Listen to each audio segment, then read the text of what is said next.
नमस्ते जी।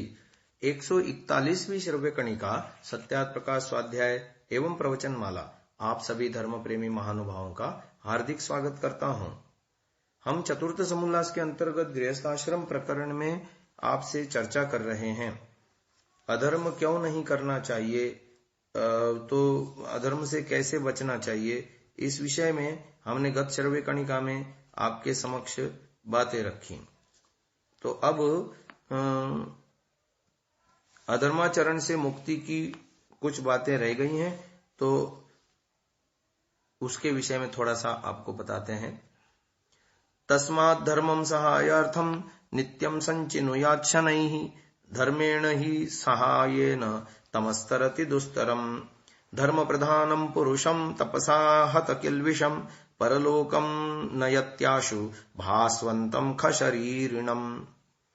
उस हेतु से परलोक अर्थात परजन्म में सुख और इस जन्म में के सहायक के लिए नित्य धर्म का संचय धीरे धीरे करता जाए, क्योंकि धर्म के ही सहाय से बड़े बड़े दुस्तर दुख सागर को भी जीव तर सकता है। किंतु जो पुरुष धर्म को ही प्रधान समझता, जिसका धर्म के अनुष्ठान से कर्तव्य पाप दूर हो गया, उसको प्रकाश स्वरूप और आकाश जिसका शरीरवत है, उस परलोक अर्थात परम दर्शनीय परमात्मा को धर्म ही शीघ्र प्राप्त कराता है।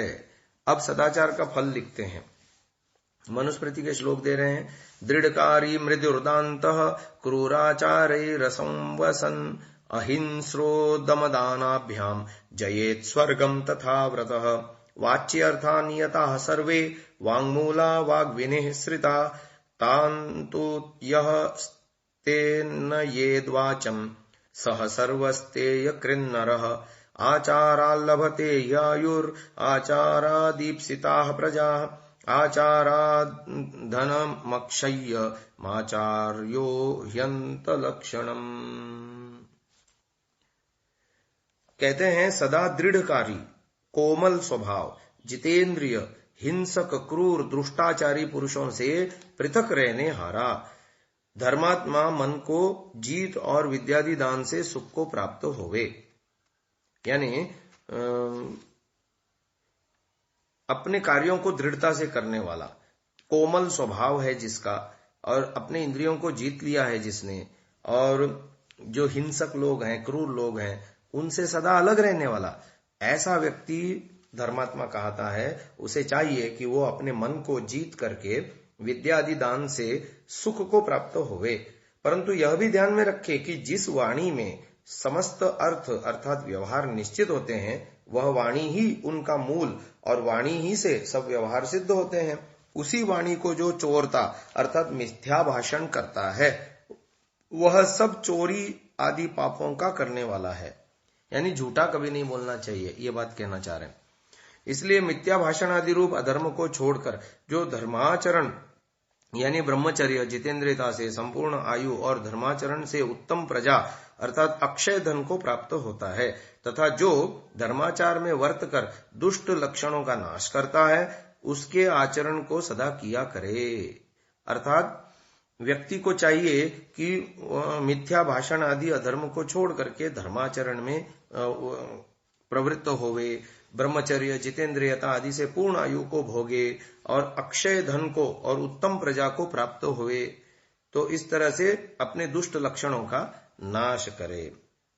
फिर प्रथम संस्करण में सत्यार्थ प्रकाश के इस श्लोक का अर्थ कुछ इस प्रकार किया है। जो कुछ धर्म कार्य अथवा धर्मयुक्त व्यवहार को करे, सो दृढ़ ही निश्चय से करे और मृदु अर्थात अभिमानादि दोष से रहित होए, दांत अर्थात जितेंद्रिय होए और क्रूर आचार अर्थात जितने दुष्ट हैं उनका साथ कभी न करे, किंतु जो पराधीन कर्म है, किंतु जो श्रेष्ठ पुरुष का है उनका आचरण करे। दम अर्थात जिसका मन वशीभूत होए, दान अर्थात वेद विद्या का नित्य दान करना, और अहिंस्र अर्थात जिससे किसी से भी वैर बुद्धि नहीं करना, ऐसे ही लक्ष्य वाला पुरुष स्वर्ग यानी सुख को प्राप्त होता है, अन्य नहीं। तो ये प्रकरण यहां पर पूरा हो गया। अब मृदु आचार का फल कि श्लोक देते हुए कह रहे हैं, दुष्टाचारो ही पुरुषो लोके भवति निंदितः दुख भागी च सततम व्याधितोल्पायुरेव च। जो दुष्ट आचरण करने वाले पुरुष हैं वे संसार में सज्जनों के मध्य में निंदा को प्राप्त होते हैं, दुख के भागी होते हैं और निरंतर व्याधि यानी बीमारियों से युक्त होकर अल्प आयु के भी भोगने हारे होते हैं। इसलिए ऐसा प्रयत्न करे कि जिससे दुराचार से छूटें, सदाचार में प्रवृत्त हों। अब सुख दुख का लक्षण बता रहे हैं। यद्यत् परवशम कर्म तत्तद यत्नेन वर्जयेत् यदात्मवशम तु स्यात् तत्सेवेत यत्नतः। सर्वं परवशम दुःखम सर्वमात्मवशम सुखम एतद् विद्यात् समासेन लक्षणम सुख दुःखयोः। ये मनुस्मृति के 2 श्लोक दिए हैं, जिसका अर्थ यह है जो जो पराधीन कर्म है उसका प्रयत्न से त्याग करे और जो जो स्वाधीन कर्म हो उसका प्रयत्न से सेवन करे। क्योंकि जो जो पराधीनता है वह सब दुख और जो जो स्वाधीनता है वह सब सुख।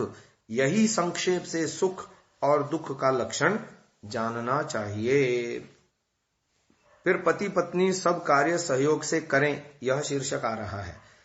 किंतु जो एक दूसरे के अधीन काम है वह आधीनता से ही करना चाहिए। जैसा कि स्त्री और पुरुष का एक दूसरे के अधीन व्यवहार अर्थात स्त्री पुरुष का और पुरुष स्त्री का परस्पर प्रियाचरण अनुकूल रहना, व्यभिचार व विरोध कभी न करना, पुरुष की आज्ञानुकूल घर के काम स्त्री और बाहर के काम पुरुष के अधीन रहना, दुष्ट व्यसन में फंसने से एक दूसरे को रोकना अर्थात यही निश्चय जानना कि जब विवाह हुए तब स्त्री के हाथ पुरुष और पुरुष का हाथ स्त्री बिक चुकी अर्थात जो स्त्री और पुरुष के हाव भाव नख शिखाग्र पर्यंत जो कुछ है वह वीर्यादि एक दूसरे के अधीन हो जाता है। स्त्री व पुरुष प्रसन्नता के बिना कोई भी व्यवहार न करें।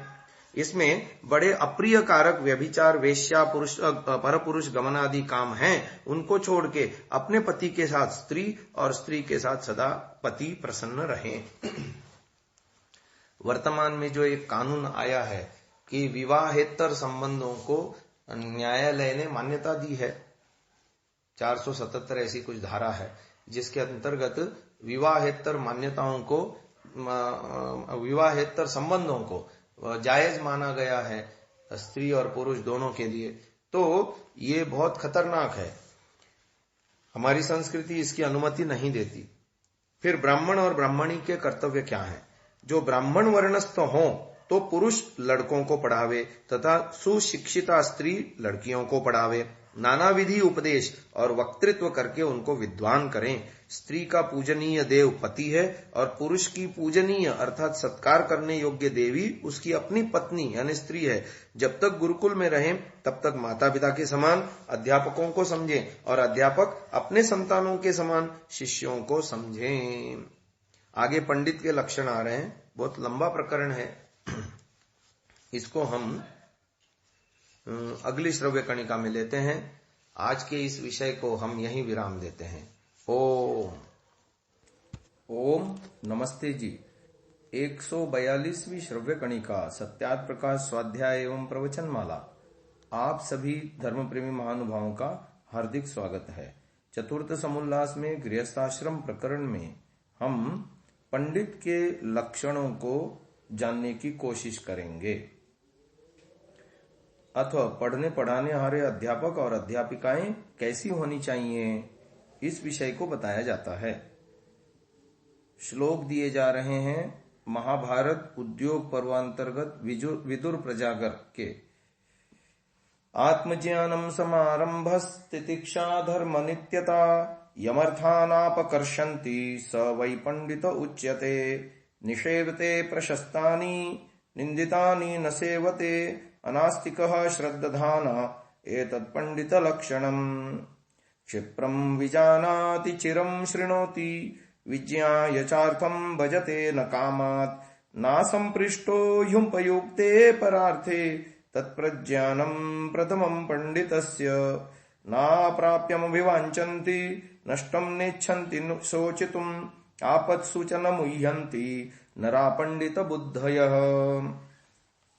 प्रवृत्तवाक् चित्रकथ ऊहवान् प्रतिभानवान् आशु ग्रन्थस्य वक्ता च यः स पंडित उच्यते। श्रुतं प्रज्ञानुगं यस्य प्रज्ञा चैव श्रुतानुगा असंभिन्नार्य मर्यादः पंडिताख्यां लभेत सः। अर्थ, जिसको आत्मज्ञान सम्यक आरंभ अर्थात जो निकम्मा आलसी कभी न रहे, सुख दुख हानि लाभ मान अपमान निंदा स्तुति में हर्ष शोक कभी न करे, धर्म में ही नित्य निश्चित रहे, जिसके मन को उत्तम उत्तम पदार्थ अर्थात विषय संबंधी वस्तु आकर्षण न कर सके, वही पंडित कहता है। सदा धर्मयुक्त कर्मों का सेवन करने वाला, अधर्मयुक्त कर्मों का त्याग करने वाला, ईश्वर वेद सत्याचार की निंदा न करने वाला, ईश्वर आदि में अत्यंत श्रद्धालु हो, यही पंडित का कर्तव्य अकर्तव्य कर्म है।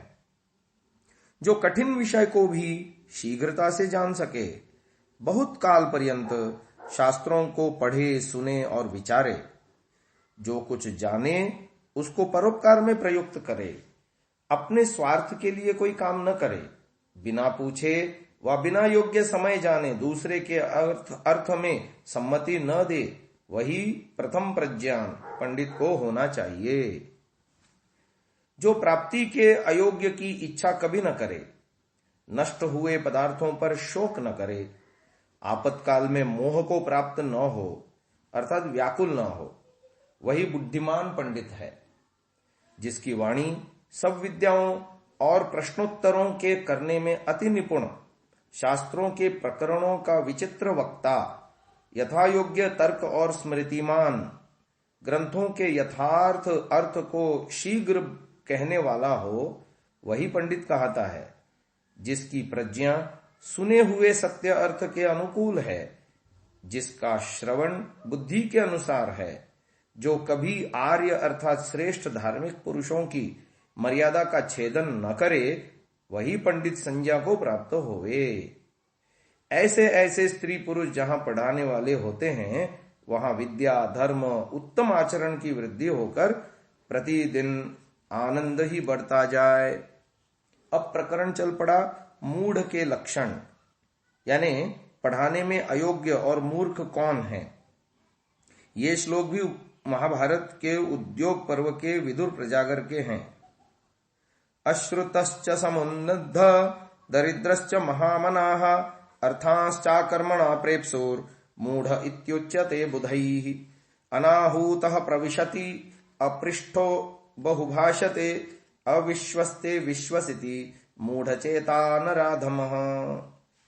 इसका अर्थ करते हैं, जिसने कोई शास्त्र न पढ़ा न सुना और जो अतीव घमंडी दरिद्र होकर बड़े बड़े मनोरथ करने वाला, बिना कर्म से पदार्थों की प्राप्ति की इच्छा करने वाला हो, उसी को बुद्धिमान लोग मूढ़ कहते हैं। जो बिना बुलाए सभा व किसी के घर में प्रविष्ट हो, उच्च आसन पर बैठना चाहे, बिना पूछे सभा में बहुत सा बके, विश्वास के अयोग्य वस्तु व मनुष्य में विश्वास करे, वही मूढ़ और सब मनुष्यों के बीच में नीच मनुष्य कहता है। ऐसे ऐसे पुरुष अध्यापक उपदेशक गुरु और माननीय होते हैं, वहां अविद्या अधर्म असभ्यता कलह विरोध और फूट बढ़ के दुख ही दुख बढ़ जाता है। अब विद्यार्थियों के 8 दोष बताते हैं। आलस्यम मधुमोहौ च चापल्यम गोष्ठिरेव च स्तब्धता चाभिमानित्वम तथा त्यागित्वमेव च एते वै अष्टदोषाः स्युः सदा विद्यार्थिनां मताः। सुखार्थिनः कुतो विद्या कुतो विद्यार्थिनः सुखम् सुखार्थी वा त्यजेद विद्याम् विद्यार्थी वा त्यजेद सुखम्। ये भी महाभारत के उसी विदुर प्रजागर के श्लोक हैं। कहते हैं, आलस्य शरीर और बुद्धि में जड़ता, नशा मोह, किसी वस्तु में फसावट, चपलता और इधर उधर की व्यर्थ कथा करना सुनना, पढ़ते पढ़ाते रुक जाना, अभिमानी अत्यागी, ये 8 दोष विद्यार्थियों के होते हैं। जो ऐसे हैं उनको विद्या कभी नहीं आती। सुख भोगने की इच्छा करने वाले को विद्या कहाँ, और विद्या पढ़ने वालों को सुख कहाँ? क्योंकि विषय सुखार्थी विद्या को और विद्यार्थी विषय सुख को छोड़ देवे तो विद्या किसे प्राप्त होती है? इस विषय में कहते हैं, ऐसे किए बिना विद्या कभी नहीं हो सकती, और इस तरह के व्यक्ति को विद्या होती है। कैसे? महाभारत के अनुशासन पर्व में है श्लोक, सत्ये रतानाम सततम दान्तानाम ऊर्ध्वरेतसाम ब्रह्मचर्यम दहेद राजन सर्व पापान्युपासितम। इसका अर्थ किया, जो सदा सत्याचार में प्रवृत्त, जितेंद्रिय और जिसका वीर्य अधस्खलित कभी न हो, उन्हीं का ब्रह्मचर्य सच्चा और वे ही विद्वान होते हैं। तो अध्यापकों और विद्यार्थियों के गुण दोषों का विवेचन दूसरे और तीसरे समुल्लासों के अंतर्गत हो चुका। विद्यार्थियों से संबंधित मनुस्मृति का एक श्लोक यहाँ विशेषतः उद्धृत किया जाता है। विद्या ब्राह्मण मेत्याह शेवधिस्तेस्मे रक्षमाम असूयकाम माम दास तथा श्याम वीर्यवत्तमा। विद्या ने ब्राह्मण के पास आकर कहा कि मैं तेरी निधि हूं, तू मेरी रक्षा कर। असूया करने वाले को मुझे मत देना, मेरी शक्तिमत्ता और सार्थकता इसी में है। इसी भाव को किंचित थोड़े से शब्द भेद के द्वारा निरुक्त में भी कहा गया है।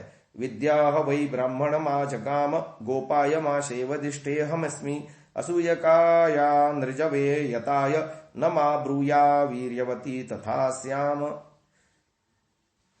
यही बात गीता में भी कही गई है। इदम ते ना तपस्काय ना भक्ताय कदाचन न चाशुश्रूषवे वाच्यम न च माम योऽभ्यसूयति। उपनिषदादि वैदिक साहित्य में अनेकत्र इसका अर्थ प्रतिपादन किया गया है कि अपात्र को विद्या नहीं देनी चाहिए। अध्येता अथवा जिज्ञासु में अपेक्षित गुणों का होना इतना महत्वपूर्ण माना गया है कि इनके न होने की अवस्था में मनुस्मृति स्पष्ट कह रही है, विद्ययैव समम कामम मर्तव्यम ब्रह्मवादिना आपद्यपि हि घोरायाम नत्वेनामिरिणे वपेत। तो अध्यापक और विद्यार्थियों के क्या कर्तव्य हैं इस विषय में बताते हैं। इसलिए शुभ लक्षण युक्त अध्यापक और विद्यार्थियों को होना चाहिए। अध्यापक लोग ऐसा प्रयत्न करें जिससे विद्यार्थी लोग सत्यवादी, सत्यमानी, सत्यकारी, सभ्यता, जितेंद्रियता, सुशीलता आदि शुभ गुण युक्त शरीर और आत्मा का पूर्ण बल बढ़ा के समग्र वेदादि शास्त्रों में विद्वान हों। सदा उनकी कुचेष्टा छुड़ाने में और विद्या पढ़ाने में चेष्टा किया करें, और विद्यार्थी लोग सदा जितेंद्रिय, शांत, पढ़ाने हारों में प्रेम, विचारशील, परिश्रमी होकर ऐसा पुरुषार्थ करें जिससे पूर्ण विद्या, पूर्ण आयु, परिपूर्ण धर्म और पुरुषार्थ करना आ जाए इत्यादि ब्राह्मण वर्णस्थों के कार्य हैं। अब अगला प्रकरण चल पड़ा है क्षत्रिय और वैश्यों के कर्म। तो इसको हम अगली श्रव्य कणिका में आपके समक्ष रखेंगे। आज के लिए इतना ही। ओम ओम नमस्ते जी। 143वीं श्रव्य कणिका सत्यार्थ प्रकाश स्वाध्याय एवं प्रवचन माला। आप सभी धर्म प्रेमी महानुभावों का हार्दिक स्वागत है। चतुर्थ समुल्लास में गृहस्थाश्रम प्रकरण है, जिसके अंतर्गत चतुर्वर्णाश्रम के कर्तव्यों के विषय में बताया जा रहा था। गत श्रव्य कणिका में हमने ब्राह्मण के कर्तव्य पूर्ण किए। अब हम क्षत्रिय और वैश्यों के कर्म जानते हैं। क्षत्रियों का कर्म राजधर्म में कहेंगे, जो कि छठे समुल्लास का विषय है। जो वैश्य हों वे ब्रह्मचर्यादि से वेदादि विद्या पढ़ के, विवाह करके, नाना देशों की भाषा, नाना प्रकार के व्यापार की रीति, उनके भाव जानना, बेचना, खरीदना, द्वीप दीपांतरों में आना जाना, लाभार्थ काम का आरंभ करना, पशुपालन और खेती की उन्नति चतुराई से करनी करानी, धन को बढ़ाना, विद्या और धर्म की उन्नति में व्यय करना, सत्यवादी निष्कपटी होकर सत्यता से सब व्यापार करना, सब वस्तुओं की रक्षा ऐसी करनी जिससे कोई नष्ट न होने पावे। अब हैं शूद्र के कर्म। शूद्र सब सेवाओं में चतुर, पाक विद्या में निपुण, अति प्रेम से द्विजों की सेवा, द्विज यानी ब्राह्मण क्षत्रिय वैश्य, और उन्हीं से अपनी उपजीविका यानी आजीविका, और द्विज लोग इनके खान पान, वस्त्र, स्थान, विवाह आदि में जो कुछ व्यय हो सब कुछ देवें, और मासिक कर देवें यानी मासिक पगार उसको बांध देवें। अब चारों वर्णों के परस्पर कर्तव्य। चारों वर्ण परस्पर प्रीति, उपकार, सज्जनता, सुख दुख, हानि लाभ में एक मत रहकर राज्य और प्रजा की उन्नति में तन मन धन का व्यय करते रहें। स्त्री पुरुष चिरकाल तक दूर दूर न रहें, यानी गृहस्थ आश्रम में अवियोगी होना चाहिए। इस बात को आगे कह रहे हैं। स्त्री और पुरुष का वियोग कभी नहीं होना चाहिए, क्योंकि पानम दुर्जन संसर्ग पत्या च विरोहटनम स्वप्नोन्य गेह वासश्च नारी संदूषण निषट। इसका अर्थ बता रहे हैं, मद्य, भांग आदि मादक द्रव्यों का पीना, दुष्ट पुरुषों का संग, पति वियोग, अकेली जहां तहां व्यर्थ पाखंडी आदि के दर्शन के निमित्त से फिरती रहना, और पराये घर में जाके शयन करना अथवा रहना, ये 6 स्त्री को दूषित करने वाले दुर्गुण हैं, और ये पुरुषों के भी हैं। पति और स्त्री का वियोग 2 प्रकार का होता है। प्रथम कहीं कार्यार्थ देशांतर में जाए, अथवा दूसरा मृत्यु से वियोग होना। इनमें से प्रथम का उपाय यही है कि दूर देश में यात्रार्थ जावे तो स्त्री को भी साथ रखें। इसका प्रयोजन यह है कि बहुत काल तक वियोग न रहना चाहिए। तो सत्यार्थ प्रकाश प्रथम संस्करण में इस विषय में थोड़ा और विशेष लिखा है।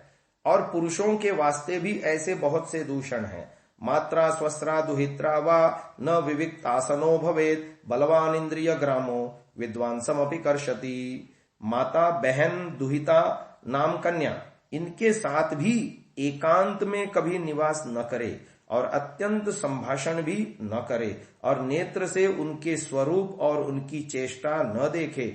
जो कुछ उनको कहना व सुनना होए सो नीचे दृष्टि करके कहे व सुने। इससे क्या आया कि जितनी व्यभिचारिणी स्त्री और वेश्या, और जितने वेश्यागामी और परस्त्रीगामी पुरुष हैं, उनसे प्रीति व संभाषण अथवा उनका संग कभी न करे। इस प्रकार के दूषणों से ही पुरुष भ्रष्ट हो जाता है, क्योंकि यह जो इंद्रिय ग्राम अर्थात मन और इंद्रियां हैं वे बड़े प्रबल हैं। जो कोई विद्वान व जितेंद्रिय व योगी हो वे भी इस प्रकार के संगों से भ्रष्ट हो जाते हैं।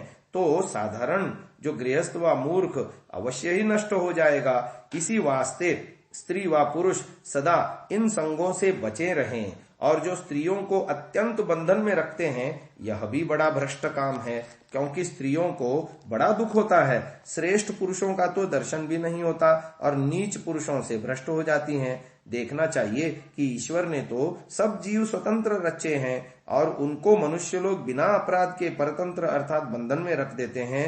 वे बड़ा पाप करते हैं। सो इस बात को सज्जन लोग कभी न करें। यह बात मुसलमानों के राज्य में प्रवृत्त भई है, आगे न थी।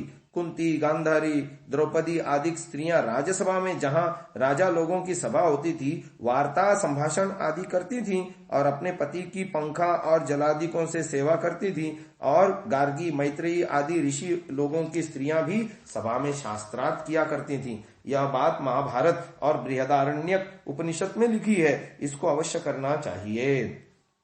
मुसलमान लोगों का जब राज्य था तब जिस किसी की कन्या व स्त्री को पकड़ लेते और भ्रष्ट कर देते थे, उसी दिन से श्रेष्ठ आर्यावर्त देशवासी लोग स्त्रियों को घर में रखने लगे, और स्त्री लोग भी मुख के ऊपर वस्त्र रखने लगे, घूंघट जिसे कहते हैं। सो इस बात को छोड़ देना चाहिए, क्योंकि इस व्यवहार में सिवाय दुख के सुख कुछ भी नहीं। जैसे दाक्षिणात्य लोगों की स्त्रियां वस्त्र धारण करती हैं वैसे ही पहले भी था, क्योंकि कभी वस्त्र अशुद्ध नहीं रहता। सब दिन जैसे पुरुषों के वस्त्र शुद्ध रहते हैं, इसी प्रकार के वस्त्र धारण करना उचित है। स्त्री लोगों को पति की सेवा और तीर्थ के स्थान में सास, ससुर आदि की सेवा करना उत्तम कर्म है। अब बहुविवाह संबंधी बात कर रहे हैं कि बहुविवाह गलत है।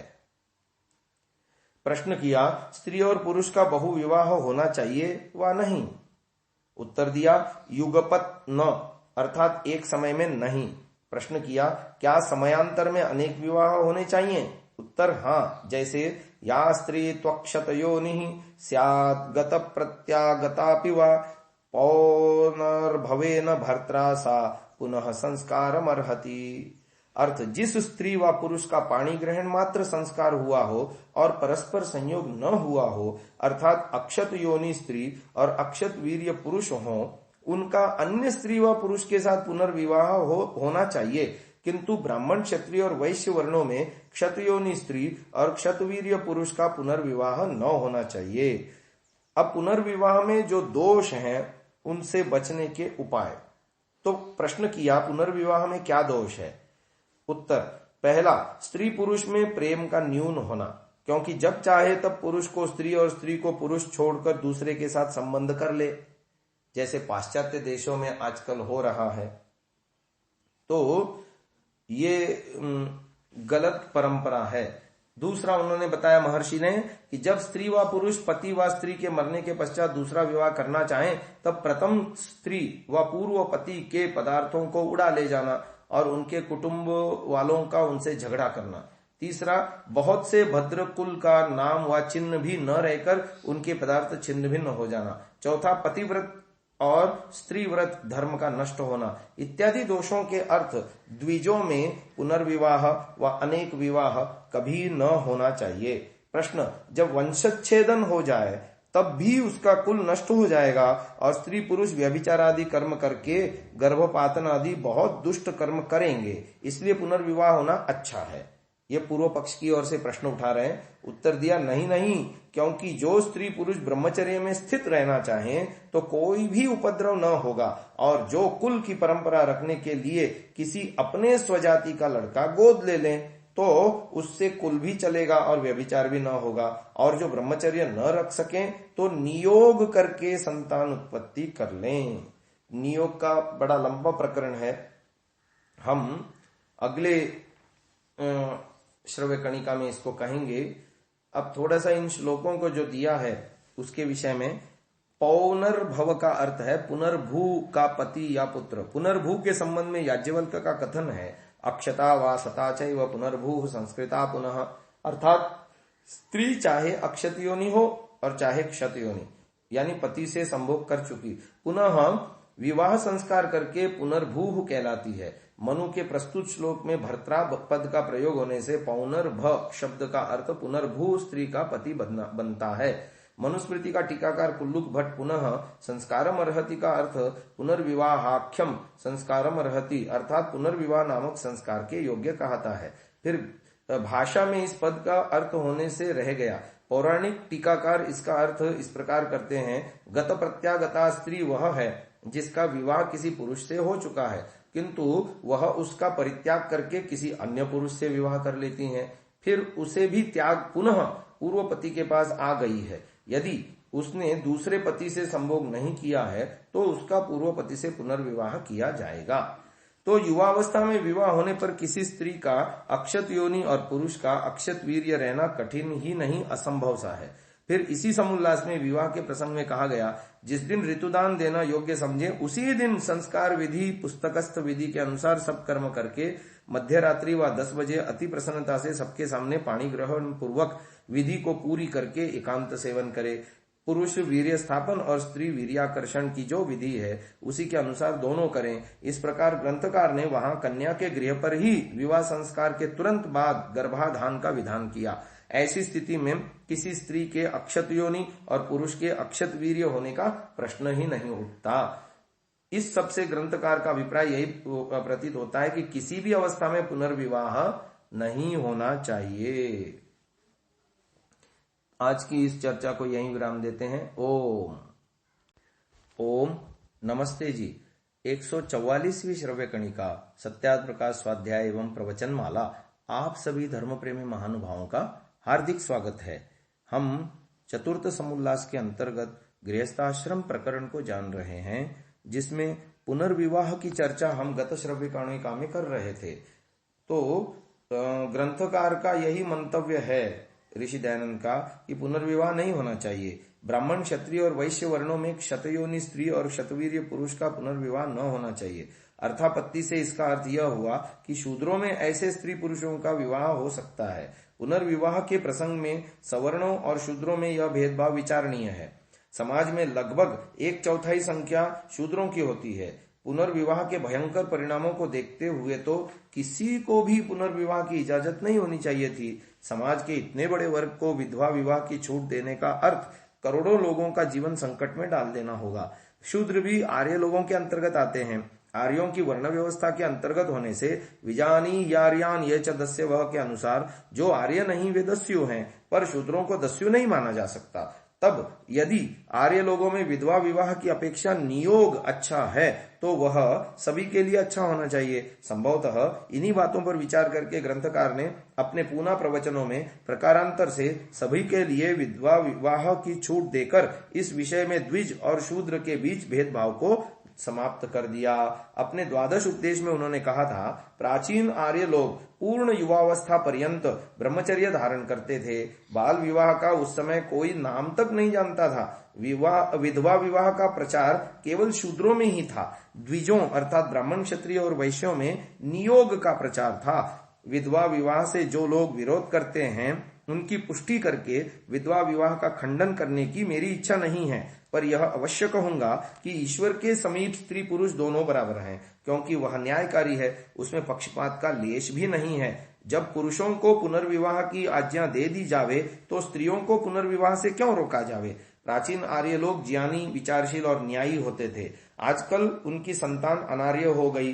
पुरुष अपनी इच्छानुसार जितनी चाहे स्त्रियां कर सकता है। देश, काल, पात्र और शास्त्र का कोई बंधन नहीं रहा। क्या यह अन्याय नहीं? क्या यह अधर्म नहीं? आज देश के सामान्य जन यही जानते और मानते हैं कि महर्षि दयानंद द्वारा स्थापित आर्य समाज ने विधवा विवाह का प्रचार करके करोड़ों अभागी नारियों को नारकीय जीवन से मुक्ति दिलाकर समाज और देश का महान उपकार किया है। अब महानुभाव, पुनर्जन्म और नियोग में क्या भेद है, इस विषय को कहते हैं। प्रश्न, पुनर्विवाह और नियोग में क्या भेद है? उत्तर, पहला, जैसे विवाह करने में कन्या अपने पिता का घर छोड़ पति के घर को प्राप्त होती है और पिता से विशेष संबंध नहीं रहता, और विधवा स्त्री उसी विवाहित पति के घर रहती है। दूसरा, उसी विवाहिता स्त्री के लड़के उसी विवाहित पति के दाय भागी होते हैं और विधवा स्त्री के लड़के वीर्यदाता के न पुत्र कहलाते, न उसका गोत्र होता और न उसका स्वत्व उन लड़कों पर रहता, किंतु वे मृत पति के पुत्र कहाते, उसी का गोत्र रहता और उसी के पदार्थों के दाय भागी होकर उसी के घर में रहते हैं। तीसरा, विवाहित स्त्री पुरुष को परस्पर सेवा और पालन करना अवश्य है, किंतु नियुक्त स्त्री पुरुष का कुछ भी संबंध नहीं रहता। चौथा, विवाहित स्त्री पुरुष का संबंध मरण पर्यंत रहता और नियुक्त स्त्री पुरुष का कार्य के पश्चात छूट जाता है। पांचवा, विवाहित स्त्री पुरुष आपस में गृह के कार्यों की सिद्धि करने में यत्न किया करते और नियुक्त स्त्री पुरुष अपने अपने घर के काम किया करते हैं।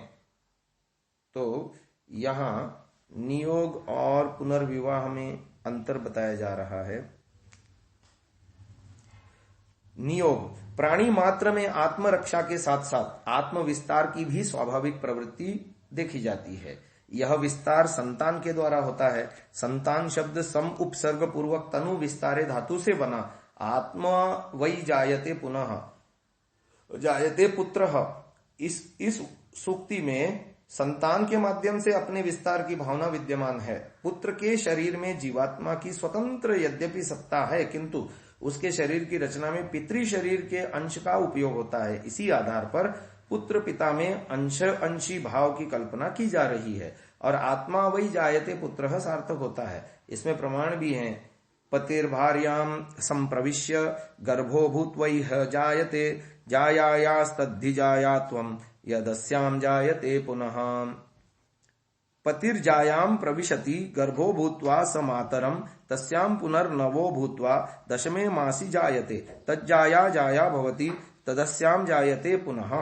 आभिर्वा अहमिदं सर्वं जनयिष्यामि यदिदं किंचेति तस्मात् जाया अभवस्तज्जायायां जायात्वं यच्चासु पुरुषो जायते अंगादंगात् संभवसी हृदयादधिजायसे आत्मा वै पुत्र नामासी स जीव शरद शतम। विद्याध्ययन की समाप्ति पर गुरुकुल से विदा करने के अवसर पर आचार्य अपने अंत्यवासी को कहना नहीं भूलता, प्रजातंतुम मां व्यवच्छेदसीहि, अर्थात अपनी वंश परंपरा को मत काट देना। विवाह का मुख्य प्रयोजन संतान उत्पत्ति है। सप्तपदी विवाह संस्कार का अनिवार्य अंग है, उसके बिना विवाह संपन्न नहीं हुआ माना जाता। इस विधि के द्वारा दाम्पत्य जीवन में प्रवेश करते समय वधू वर दोनों मिलकर संतान उत्पत्ति के लिए वचनबद्ध होते हैं। प्रजाभ्य पंचपदी भव, तदनुसार क्षेत्रभूता स्मृता नारी बीजभूतः स्मृतः पुमान् क्षेत्र बीज समायोगात् संभवः सर्वदेहिनाम् प्रजनार्थम स्त्रियः सृष्टा संतानार्थम च मानवाः। वंश परंपरा को चालू रखने के लिए यह आवश्यक है, परंतु विवाह उपरांत कभी कभी ऐसे कारण उपस्थित हो जाते हैं कि चाहते हुए भी उसमें सफल नहीं हो पाते। ऐसी असाधारण परिस्थिति में संतान प्राप्ति के लिए शास्त्रों ने नियोग का विधान किया है। शास्त्र सम्मत होने के साथ साथ परंपरा द्वारा भी समर्थित और प्रतिष्ठित है। इमा त्वमिंद्र, इस मंत्र के भाष्य में ग्रंथकार ऋषि दयानंद ने ऋग्वेदादि भाष्य भूमिका में लिखा, किसी आपातकालीन अवस्था के प्राप्त होने पर एक एक के अभाव में संतान उत्पत्ति के लिए 10वें पुरुष पर्यंत नियोग कर ले, अथवा पुरुष भी विवाहित स्त्री के मरने पर संतान के अभाव में 10वीं पर्यंत विधवा के साथ नियोग कर ले। यदि इच्छा न हो तो न करे। अथर्ववेद में अपनी शैली में विवाह का प्रयोजन संतान उत्पत्ति के द्वारा संकेतित करते लिखा, उत यत्पतयो 10 स्त्रियाः पूर्वे अब्राह्मणाः ब्रह्मा चेद हस्तमग्रहीत स एवं पतिरेकधा, अर्थात स्त्री के यदि 10 अब्राह्मण संतानोत्पादन में असमर्थ 10 भी पहले पति के हों तो उस अवस्था में यदि ब्रह्मा प्रजापति संतानोत्पादन में असमर्थ पुरुष उसका हाथ पकड़े अर्थात विवाह करे तो वही अकेला उसका पति है। पति के लिए संतान उत्पत्ति में समर्थ होना आवश्यक है। ब्रह्मा और प्रजापति एकार्थक हैं। इस मंत्र में पतयो 10 शब्द विशेषतः द्रष्टव्य है। ये पद ग्रंथ लेखक के किए अर्थ के पोषक हैं, जो चाहे उसके लिए निषेध नहीं है। तो ये नियोग के विषय में विस्तार से इसमें बताया जा रहा है कि वेद की आज्ञा है, इमाम त्वमिंद्र मेढ्वः सुपुत्रां सुभगां कृणु दशास्यां पुत्राणां धेहि पतिमेक दशाम कृधि। तो ये ऋग्वेद का मंत्र है। इसका अर्थ किया, हे मीढ्व इंद्र, वीर्य सिंचने में समर्थ ऐश्वर्य युक्त पुरुष, तू इस विवाहित स्त्री व विधवा स्त्रियों को श्रेष्ठ पुत्र और सौभाग्य युक्त कर। इस विवाहित स्त्री में 10 पुत्र उत्पन्न कर और 11वीं स्त्री को मान। हे स्त्री, तू भी विवाहित पुरुष व नियुक्त पुरुषों से 10 संतान उत्पन्न कर और 11वें पति को समझ। अब इस वेद की आज्ञा से ब्राह्मण क्षत्रिय वैश्य वर्णस्थ स्त्री पुरुष 10-10 संतान से अधिक उत्पन्न न करें, क्योंकि अधिक करने में संतान निर्बल, निर्बुद्धि, अल्पायु होते हैं और स्त्री और पुरुष भी निर्बल, अल्पायु और रोगी होकर वृद्धावस्था में बहुत से दुख पाते हैं। तो अब विवाह और नियोग के नियमों में क्या भेद हैं इसको जानते हैं। विवाह और नियोग के नियम एक से हैं व पृथक पृथक। उत्तर दिया, कुछ थोड़ा सा भेद है। जितने पूर्व कह आए और एक यह कि विवाहित स्त्री पुरुष एक पति और एक ही स्त्री मिलकर 10 संतान तक उत्पन्न कर सकते हैं और नियुक्त स्त्री पुरुष 2 व 4 से अधिक संतान उत्पत्ति नहीं कर सकते। जैसा कुमार कुमारी ही का विवाह होता है, वैसे जिसकी स्त्री व पुरुष मर जाता है उन्हीं का नियोग होता है, कुमार कुमारी का नियोग नहीं होता। जैसे विवाहित स्त्री पुरुष सदा संग में रहते हैं और वैसे नियुक्त स्त्री पुरुष का व्यवहार नहीं होता, किंतु बिना ऋतुदान के समय वे एकत्र न आवे। जो स्त्री अपने लिए नियोग करे तो जब दूसरा गर्भ रहे उसी दिन स्त्री पुरुष का संबंध छूट जाए, और जो पुरुष अपने लिए नियोग करे तो भी दूसरा गर्भ रहने से संबंध छूट जाए, परंतु वही नियुक्त स्त्री 2-3 वर्ष पर्यंत उन लड़कों का पालन करके नियुक्त पुरुष को दे देवे। ऐसे एक विधवा स्त्री 2 अपने लिए और 2 अन्य 4 नियुक्त पुरुषों के लिए संतान उत्पन्न कर सकती है, और एक मृतक स्त्री पुरुष भी 2 अपने लिए और 2 अन्य 4 विधवाओं के लिए पुत्र उत्पन्न कर सकता है। ऐसे मिलकर 10-10 संतान उत्पत्ति की आज्ञा वेद में है। आज की इस चर्चा को यहीं विराम देते हैं। कल की श्रव्य कणिका में हम नियोग व्यभिचार के लिए नहीं है, इस बात का खुलासा करेंगे। ओम ओम नमस्ते जी। 145वीं श्रव्य कणिका सत्यार्थ प्रकाश स्वाध्याय एवं प्रवचन माला। आप सभी धर्म प्रेमी महानुभावों का हार्दिक स्वागत है। गृहस्थाश्रम प्रकरण को चतुर्थ समुल्लास में वर्णित किया गया है महर्षि दयानंद जी द्वारा। उसमें एक महत्वपूर्ण प्रसंग छिड़ गया है नियोग का। तो नियोग के विषय में विस्तार से बातें आ रही हैं। इस श्रव्य कणिका में भी आप और आगे सुन रहे हैं। प्रश्न किया, यह नियोग की बात व्यभिचार के समान दिखती है। उत्तर, जैसे बिना विवाहितों का व्यभिचार होता है वैसे बिना नियोक्तों का व्यभिचार कहता है। इससे यह सिद्ध हुआ कि जैसा नियम से विवाह होने पर व्यभिचार नहीं कहता, तो नियम पूर्वक नियोग होने से भी व्यभिचार न कहावेगा। जैसे दूसरे की कन्या का दूसरे के कुमार के साथ शास्त्रोक्त विधि पूर्वक विवाह होने पर समागम में व्यभिचार व पाप लज्जा नहीं होती, वैसे ही वेद शास्त्रोक्त नियोग में व्यभिचार व पाप लज्जा न मानना चाहिए। प्रश्न, है तो ठीक, परंतु यह वेश्या के सदृश कर्म दिखता है। नहीं, क्योंकि वेश्या के समागम में किसी निश्चित पुरुष का कोई नियम नहीं होता और नियोग में विवाह के समान नियम हैं। जैसे दूसरे को लड़की देने, दूसरे के साथ समागम करने में विवाह पूर्वक लज्जा नहीं होती, वैसे ही नियोग में भी नहीं होनी चाहिए। क्या जो व्यभिचारी पुरुष व स्त्री होते हैं वे विवाह होने पर भी कुकर्म से बचते हैं? प्रश्न, हमको नियोग की बात में पाप मालूम पड़ता है। उत्तर, जो नियोग की बात में पाप मानते हो तो विवाह में भी पाप क्यों नहीं मानते? पाप तो नियोग के रोकने में है, क्योंकि ईश्वर के सृष्टि क्रम अनुकूल स्त्री पुरुष का स्वाभाविक व्यवहार रुक ही नहीं सकता। सिवाय वैराग्यवान पूर्ण विद्वान योगियों के क्या गर्भपातन रूप भ्रूण हत्या और विधवा स्त्री और मृतक स्त्री का पुरुषों के महासंताप को पाप नहीं गिनते? क्योंकि जब तक वे युवावस्था में हैं तब तक मन में संतान उत्पत्ति और विषय की चाहना होने वालों को किसी राज्य व्यवस्था व जाति व्यवहार से रुकावट होने से गुप्त कुकर्म बुरी चाल से होते ही रहेंगे। इस व्यभिचार और कुकर्म को रोकने का यही एक श्रेष्ठ उपाय है कि जो जितेंद्रिय रह सकें वे विवाह व नियोग कभी न करें। यह तो ठीक है, परंतु जो ऐसे नहीं हैं उनका विवाह और आपातकाल में नियोग अवश्य होना चाहिए। इससे व्यभिचार का न्यून होना, प्रेम से उत्तम संतान होकर मनुष्यों की वृद्धि होना संभव है और गर्भ हत्या सर्वथा छूट जाएगी।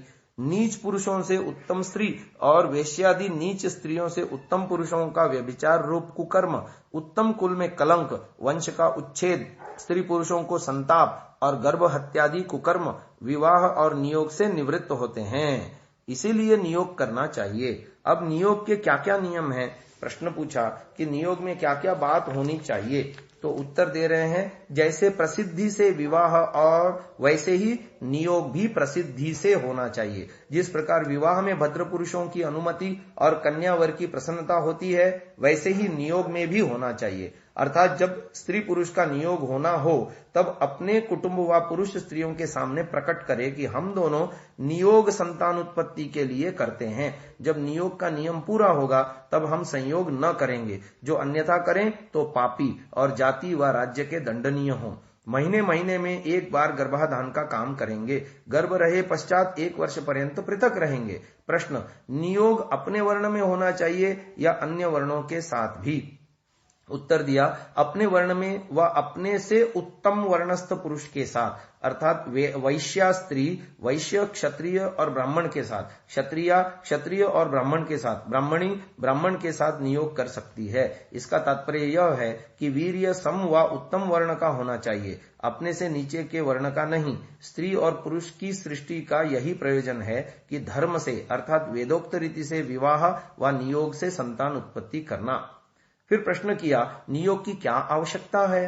प्रश्न, पुरुष को नियोग करने की क्या आवश्यकता है? क्योंकि वह तो सीधा सीधा दूसरा विवाह कर लेगा। उत्तर, हम लिखाए कि द्विजों में स्त्री और पुरुष का एक ही बार विवाह होना वेद आदि शास्त्रों में लिखा है, द्वितीय बार नहीं। कुमार और कुमारी का ही विवाह होने में न्याय और विधवा स्त्री के साथ कुमार पुरुष और कुमारी स्त्री के साथ मृत स्त्री पुरुष के विवाह होने में अन्याय अर्थात अधर्म है। जैसे विधवा स्त्री के साथ कुमार पुरुष विवाह नहीं किया चाहता, वैसे ही विवाहित स्त्री से समागम किए हुए पुरुष के साथ विवाह करने की इच्छा कुमारी भी न करेगी। जब विवाह किए पुरुष को कोई कुमारी कन्या अथवा विधवा स्त्री का ग्रहण कोई कुमार पुरुष न करेगा, तब पुरुष और स्त्री को नियोग करने की आवश्यकता होगी। और यही धर्म है कि जैसे के साथ वैसे ही का संबंध होना। फिर नियोग में प्रमाण की बात कहते हैं कि नियोग में प्रमाण क्या है। तो जैसा विवाह आदि शास्त्रों में प्रमाण है वेदादि शास्त्रों का, वैसे ही नियोग में प्रमाण है व नहीं। उत्तर, इस विषय में बहुत से प्रमाण हैं। देखो और सुनो। ऋग्वेद दशम मंडल 40वां सूक्त दूसरा मंत्र। कुह स्विद दोषा कुह वस्तोरश्विना कुहाभित्त्वं करतः कुहो शतुः कोवा शयुत्रा विधवेव देवरम मर्यम न योषा कृणुते सधस्थ आ। फिर ऋग्वेद के दशम मंडल के 18वें सूक्त का 8वां मंत्र। उदीर्ष्वम नार्यभि जीवलोकम गता सुमेतमुपशेष एहि हस्तग्राभस्य दिदिशोस्तवेदम पत्युर्जनित्वम अभिसंबभूथ।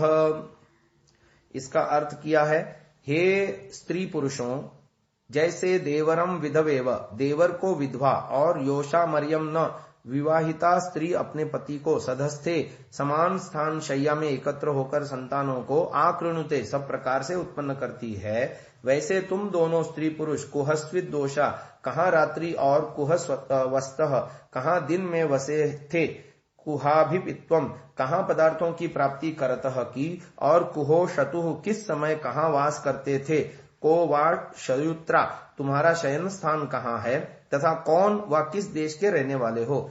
इससे यह सिद्ध हुआ कि देश विदेश में स्त्री पुरुष संग ही में रहें और विवाहित पति के समान नियुक्त पति को ग्रहण करके विधवा स्त्री भी संतान उत्पत्ति कर ले। यहाँ देवर शब्द का अर्थ किया, यदि किसी का छोटा भाई ही न हो तो विधवा नियोग किसके साथ करे।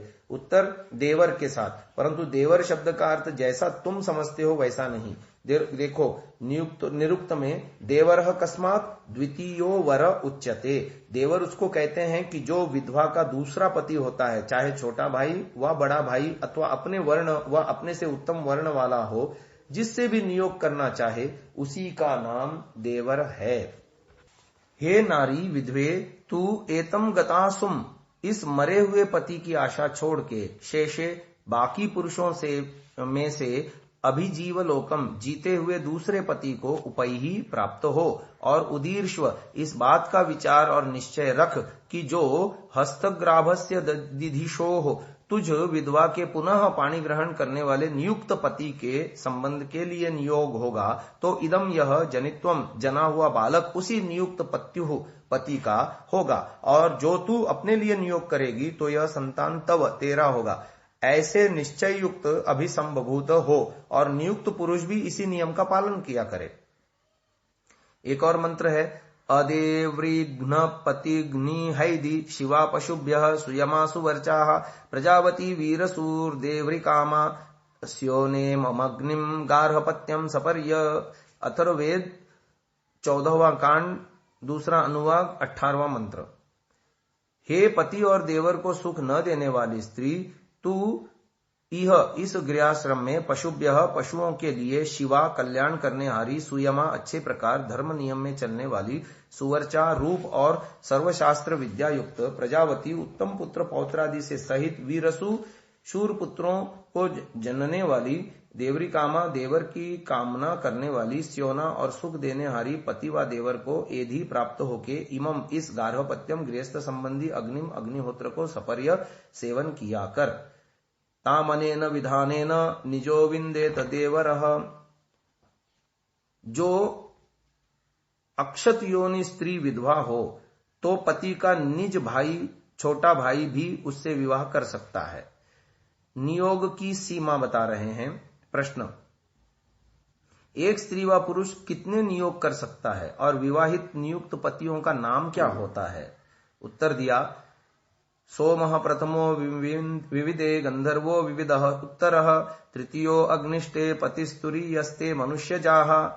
अर्थ, हे स्त्री, जो तेरा पहला विवाहित पति तुझको विविदे प्राप्त होता है उसका नाम सोम सुकुमारतादि युक्त होने से, सोम जो दूसरा नियोग से विविदे प्राप्त होता है वह गंधर्व एक स्त्री से संभोग करने से गंधर्व कहता है। जो तृतीय उत्तरः जो 2 के पश्चात तीसरा पति होता है वह अग्नि ही अति उष्णता युक्त होने से अग्नि संजक, और तेरे लिए तुरीय चौथे से लेके 11वें तक नियोग से पति होते हैं वे मनुष्य जाहा मनुष्य नाम से कहते हैं। आगे की चर्चा हम अगली श्रव्य कणिका में करेंगे। इसको यहीं विराम देते हैं। ओम। ओम नमस्ते जी। 146वीं श्रव्य कणिका सत्यार्थ प्रकाश स्वाध्याय एवं प्रवचन माला। आप सभी धर्म प्रेमी महानुभावों का हार्दिक स्वागत है। चतुर्थ समुल्लास, जिसमें गृहस्थाश्रम प्रकरण है, नियोग धर्म के विषय में हम आपको बता रहे हैं। बहुत सारी चर्चा विगत श्रव्य कणिकाओं में आ चुकी। अब आगे चर्चा बढ़ा रहे हैं कि नियोग आपत धर्म है, कोई नियम नहीं है कि नियोग होना ही चाहिए, ऐसा कोई नियम नहीं है। ये तो आपत धर्म है। मनुस्मृति के श्लोक उद्धृत कर रहे हैं। देवराद्वा सपिंडाद्वा स्त्रिया सम्यग् नियुक्तया प्रजेप्सिताधिगंतव्या संतानस्य परीक्षये ज्येष्ठो यवीयसो भार्याम् यवीयान् वाग्रजस्त्रियम् पतितौ भवतो गत्वा नियुक्तावप्यनापदी औरसः क्षेत्रजश्चैव आदि इत्यादि। मनुजी ने लिखा है कि सपिंड अर्थात पति की 6 पीढ़ियों में पति का छोटा भाई व बड़ा भाई अथवा स्वजाति तथा अपने से उत्तम जातिस्थ पुरुष से विधवा स्त्री का नियोग होना चाहिए, परंतु जो वह मृत स्त्री पुरुष और विधवा स्त्री संतान उत्पत्ति की इच्छा करती हो तो नियोग होना उचित है, और जब संतान का सर्वथा क्षय हो तब नियोग होवे।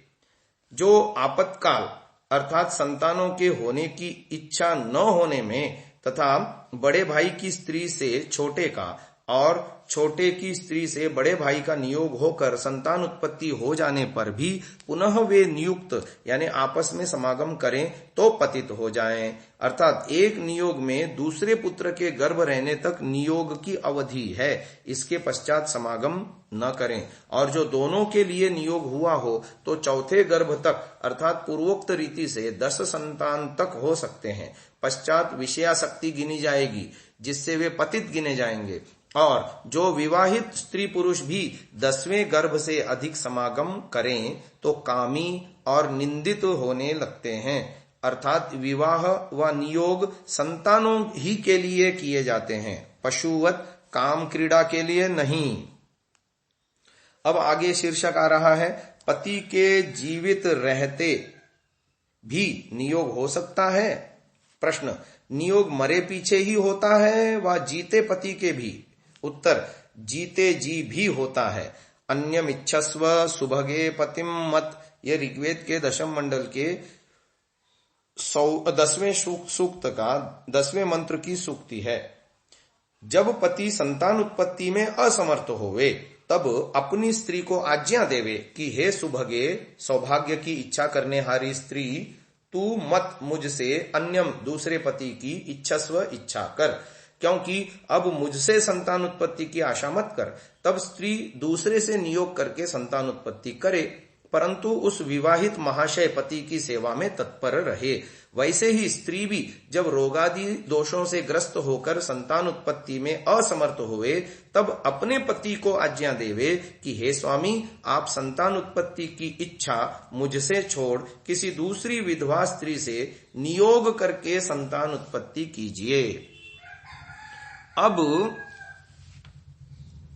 इतिहास में नियोग के विषय में प्रमाण दे रहे हैं, साक्षी दे रहे हैं, जैसा कि पांडु राजा की स्त्री कुंती और माद्री आदि ने किया, और जैसा व्यास जी ने चित्रांगद और विचित्र वीर्य के मर जाने के पश्चात उन अपने भाइयों की स्त्रियों से नियोग करके अंबिका में धृतराष्ट्र और अंबालिका में पांडु और दासी में विदुर की उत्पत्ति की इत्यादि इतिहास भी इस बात में प्रमाण हैं। तो ये नियोग के विषय में बहुत सारी बातें आ रही हैं कि इतिहास में ये मान्य प्रथा थी, सर्वमान्य थी, कहीं किसी को लज्जा अथवा कोई किसी का अपवाद ऐसा नहीं था वैदिक काल में। तो बता रहे हैं कि महाभारत के अनुसार चित्रांगद अविवाहित ही मर गया था। विचित्र वीर्य का विवाह अंबिका और अंबालिका से हुआ, ये महाभारत आदि पर्व में आया है। विचित्र वीर्य की ही स्त्रियों से नियोग हुआ था, अतः उन अपने भाइयों की स्त्रियों से के स्थान पर अपने भाई विचित्र वीर्य की स्त्रियों से होना चाहिए। तो महाभारत में लिखा है, नारी तु पत्य भावे वै देवरम कुरुते पतिम पृथ्वी ब्रह्मणा लाभे क्षत्रियम कुरुते पतिम।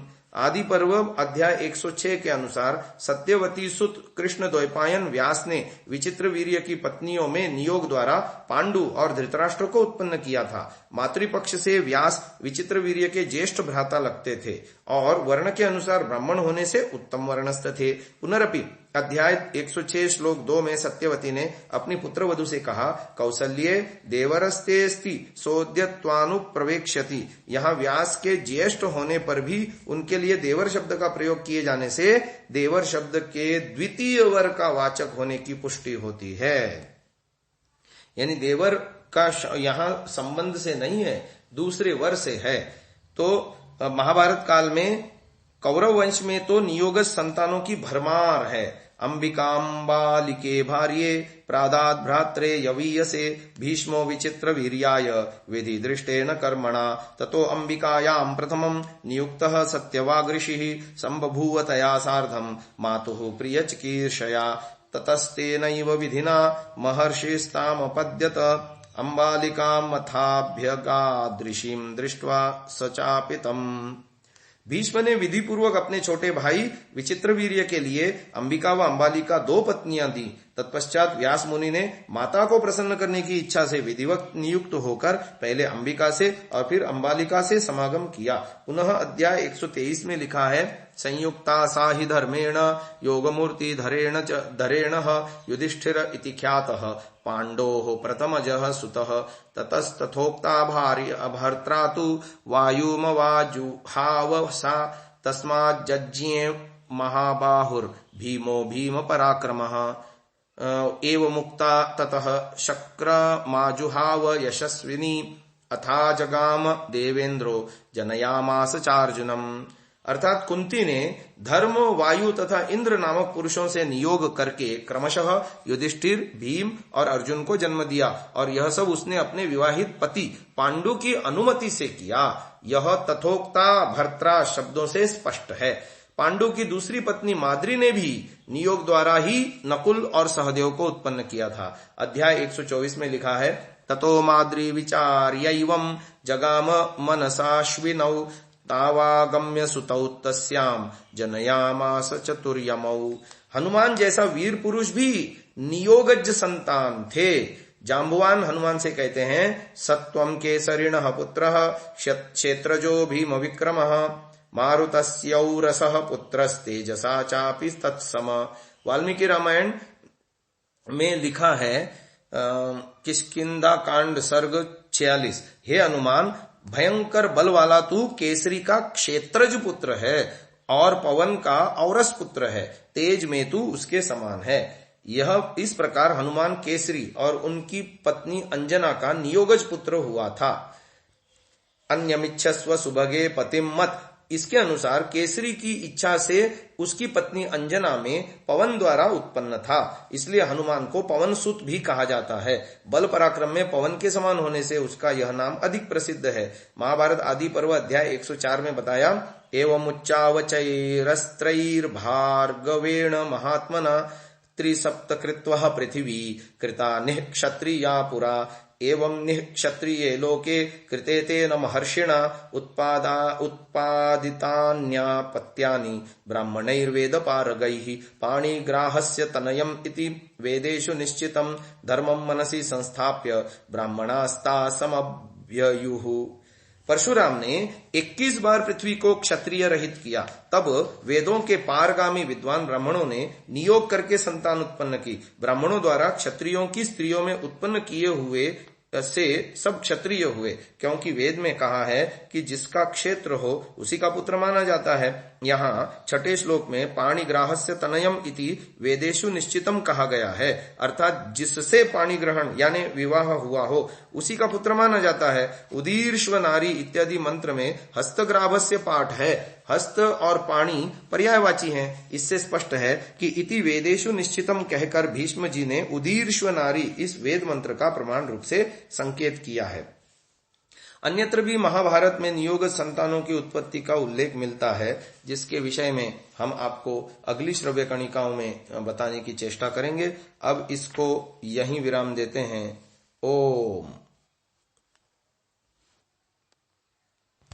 ओम नमस्ते जी।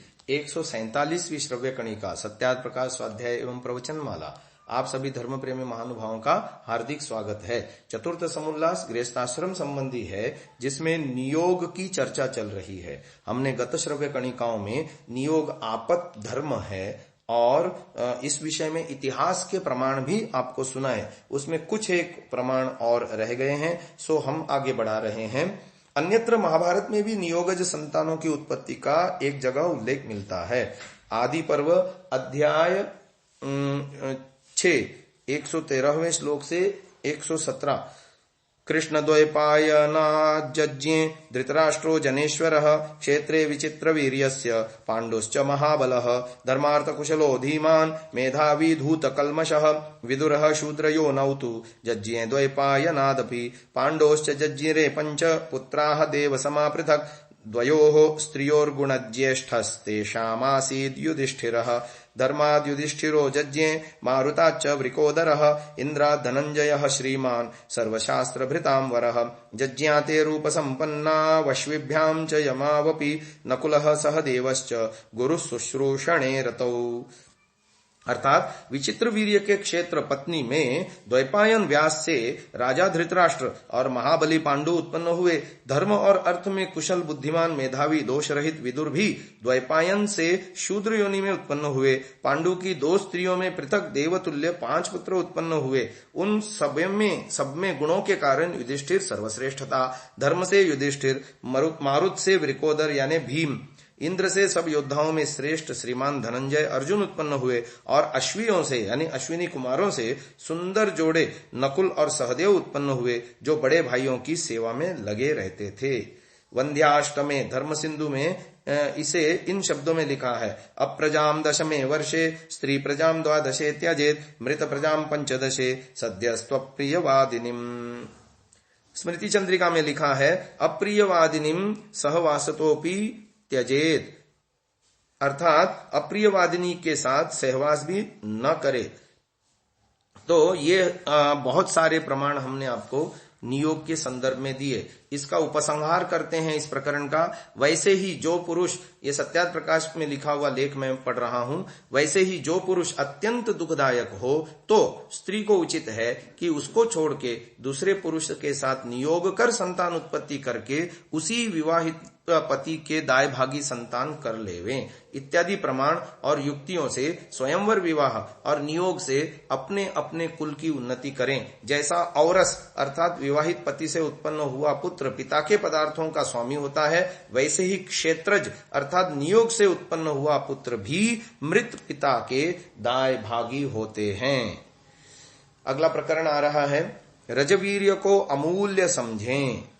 अब इस पर स्त्री और पुरुष को ध्यान रखना चाहिए कि वीर्य और रज को अमूल्य समझें। जो कोई इस अमूल्य पदार्थ को परस्त्री, वेश्या व दुष्ट पुरुषों के संग में खोते हैं वे महामूर्ख होते हैं, क्योंकि किसान व माली मूर्ख होकर भी अपने खेत व वाटिका के बिना अन्यत्र बीज नहीं बोते, जबकि साधारण बीज और मूर्ख का ऐसा वर्तमान है, तो सर्वोत्तम मनुष्य शरीर रूप वृक्ष के बीज को कुक्षेत्र में खोता है वह महामूर्ख क्यों नहीं कहाएगा, क्योंकि उसका फल उसको नहीं मिलेगा। और आत्मा वै जायते पुत्रः, यह ब्राह्मण ग्रंथों का वचन है। अंगाद अंगाद संभवसी हृदयादि जायसे आत्मासी पुत्रमामृताः सजीव शरदः शतम, यह सामवेद ब्राह्मण का वचन है।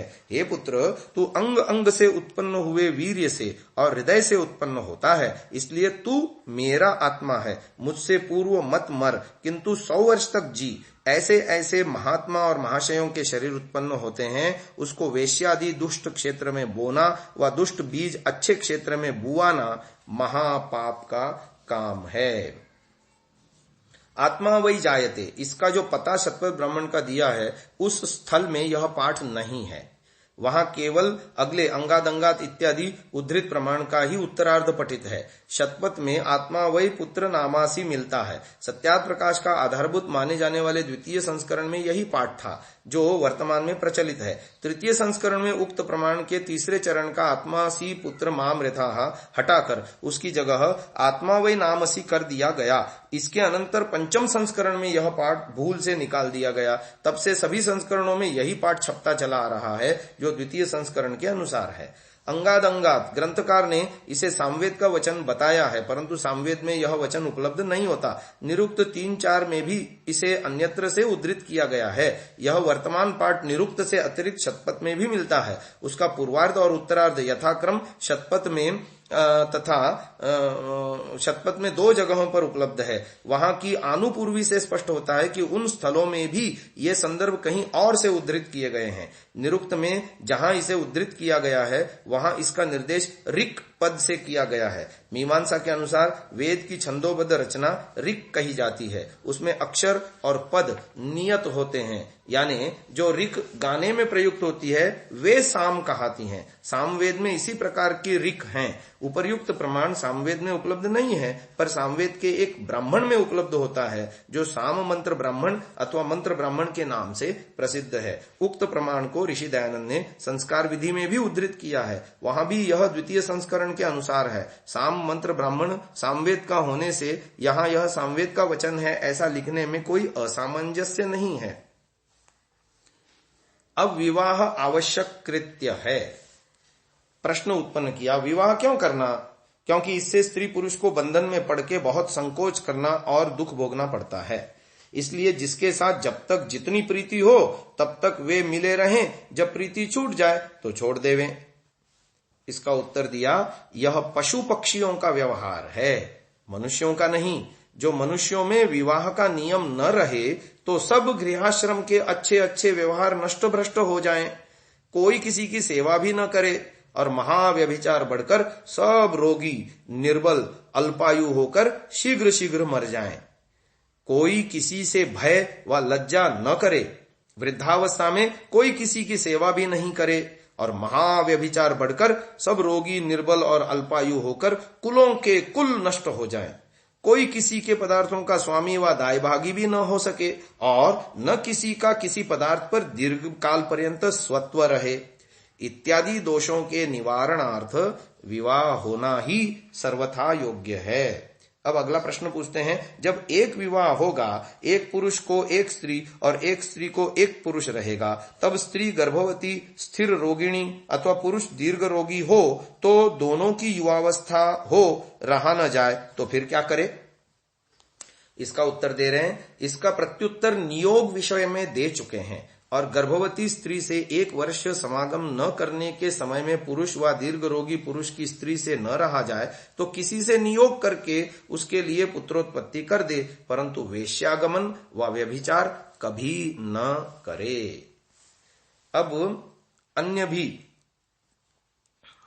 नियम बता रहे हैं गृहस्थियों के लिए। कुछ अन्य कर्तव्य, जहां तक हो वहां तक अप्राप्त वस्तु की इच्छा प्राप्त का रक्षण और रक्षित की वृद्धि, बढ़े हुए धन का व्यय देश उपकार करने में किया करें। सब प्रकार के अर्थात पूर्वोक्त रीति से अपने अपने वर्णाश्रम के व्यवहारों को अति उत्साह पूर्वक प्रयत्न से तन मन धन से सर्वदा परमार्थ किया करें। अपने माता पिता, सास ससुर की अत्यंत शुश्रूषा करें। मित्र और अड़ोसी पड़ोसी, राजा, विद्वान, वैद्य और सत्पुरुषों से प्रीति रख के और जो दुष्ट अधर्मी हो उनसे उपेक्षा अर्थात द्रोह छोड़कर उनके सुधारने का यत्न करें। जहां तक बने वहां तक प्रेम से अपने संतानों के विद्वान और सुशिक्षा करने कराने में धनादि पदार्थों का व्यय करके उनको पूर्ण विद्वान सुशिक्षा युक्त कर दें और धर्मयुक्त व्यवहार करके मोक्ष का भी साधन किया करें कि जिसकी प्राप्ति से परमानंद भोगें। और ऐसे ऐसे श्लोकों को न माने। कैसे? जैसे पतितोपि द्विजः श्रेष्ठो न च क्षुद्रो जितेन्द्रियः निर्दुग्धा चापि गौः पूज्या न च दुग्धवती खरी अश्वालंभम गवालंभम संन्यासम फलपैतृकम देवराच्च सुतोत्पत्तिम कलौ पंच विवर्जयेत् नष्टे मृते प्रव्रजिते क्लीबे च पतिते पतौ पंचस्वापत्सु नारीणाम पतिरन्यो विधीयते। ये कपोल कल्पित पाराशरी श्लोक हैं। यानी पाराशरी स्मृति के लघु और वृद्ध दो पाठ हैं। उपर्युक्त श्लोकों में से प्रथम श्लोक पाराशरी लघु पाठ में मिलता है। दुष्शीलोपि द्विजः श्रेष्ठो न शूद्रो विजितेन्द्रियः कह परित्याज्यः गाम दुष्टाम दुहेच्छीलवतीम खरीम। शब्द भेद होने पर भी भाव एक ही है। दूसरा श्लोक हमें उपलब्ध नहीं हुआ। तृतीय श्लोक पाराशरी लघु पाठ में है। स्वामी वेदानंद जी ने अपने संस्करण में 2 श्लोकों का पता दिया है, वह अशुद्ध है। इस प्रकार तृतीय श्लोक का पता ब्रह्म वैवर्त पुराण का है, वह भी अशुद्ध है। ये सभी संदर्भ अन्वेष्टव्य हैं।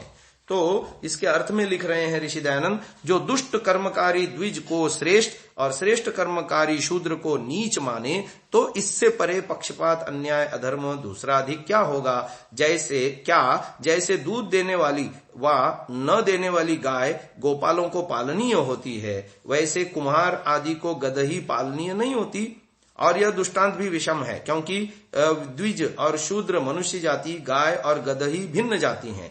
कथनचित पशु जाति से दृष्टांत का एक देश दार्ष्टान्त में मिल भी जावे तो भी इसका आशय अयुक्त होने से ये श्लोक विद्वानों के माननीय कभी नहीं हो सकते। जब अश्वालंभ अर्थात घोड़े को मार के अथवा गवालंभ गाय को मार के होम करना ही वेद विहित नहीं है, तो उसका कलयुग में निषेध करना वेद विरुद्ध क्यों नहीं। जो कलयुग में इस नीच कर्म का निषेध माना जाए तो त्रेता आदि में विधि आ जाए तो इसमें ऐसे दुष्ट काम का श्रेष्ठ युग में होना सर्वथा असंभव है। और सन्यास की वेद आदि शास्त्रों में विधि है, उसका निषेध करना निर्मूल है। जब मांस का निषेध है तो सर्वथा ही निषेध है। जब देवर से पुत्रों की उत्पत्ति करनी वेदों में लिखी है तो यह श्लोक कर्ता क्यों भौंकता है। ये ऋषि दयानंद ने लिखा। तीसरे श्लोक के अर्थ में लिखा, यदि नष्ट अर्थात पति किसी देश देशांतर को चला गया हो और घर में स्त्री नियोग कर लेवे, उसी समय विवाहित पति आ जाए तो वह किसकी स्त्री हो। कोई कहे कि विवाहित पति की, हमने माना, परंतु ऐसी व्यवस्था पाराशरी में तो नहीं लिखी। क्या स्त्री के 5 ही आपातकाल हैं, जो रोगी पड़ा हो व लड़ाई हो गई हो इत्यादि आपातकाल 5 से भी अधिक हैं। इसलिए ऐसे ऐसे श्लोकों को कभी नहीं मानना चाहिए। आज की श्रव्य कणिका थोड़ी लंबी हो गई, यहीं विराम दे रहे हैं। ओम नमस्ते जी। 148वीं श्रव्य कणिका सत्यार्थ प्रकाश स्वाध्याय एवं प्रवचन माला आप सभी धर्म प्रेमी महानुभावों का हार्दिक स्वागत करता हूं। चतुर्थ समुल्लास गृहस्थाश्रम प्रकरण का ये अंतिम श्रव्य कणिका है। इसमें हमने गत श्रव्य कणिका में एक विषय आया था, पाराशर के श्लोक जो नहीं मानने की बात महर्षि दयानंद जी कह रहे थे, जिसमें अश्वालंभम गवालंभम संन्यासम फलपैतृकम देवराच्य सुतोत्पत्तिम कलौ पंच विवर्जयेत आदि आदि निषेधात्मक बात कही गई थी कि ऋषि दयानंद ने भी अर्थ करते हुए लिखा, जब अश्वालंब अर्थात घोड़े को मार के, गवालंब अर्थात गाय को मार के होम करना वेद विहित नहीं तो उसका कलयुग में निषेध करना वेद विरुद्ध क्यों नहीं। तो इत्यादि बातों से ऋषि दयानंद ने बात कही थी। हम उसका थोड़ा सा और विस्तार करते हैं कि वेदों में अनेकत्र ऐसे वचन उपलब्ध हैं जिनमें पशुओं की रक्षा का स्पष्ट निर्देश है। यजुर्वेद का आरंभ ही यज्ञ को सर्वश्रेष्ठ कर्म की संज्ञा देते हुए कहा, पशून पाही, पशुओं की रक्षा करो। इसी मंत्र में गौ को अग्न्या न मारने योग्य कहा। यजुर्वेद 6:11 में भी पति पत्नी के लिए आदेश, पशुस्त्रायेथाम, पशुओं की रक्षा करो। यजुर्वेद 14:8 में आदेश, अद्विपादव चतुष्पाद पाही, अर्थात 2 पैर वाले मनुष्यादि तथा 4 पैर वाले पशुआदि की रक्षा करो। पशु रक्षा प्रतिपादक मंत्रों के साथ साथ पशु हिंसा निषेधक वचन भी यत्र तत्र अनेकत्र मिलते हैं।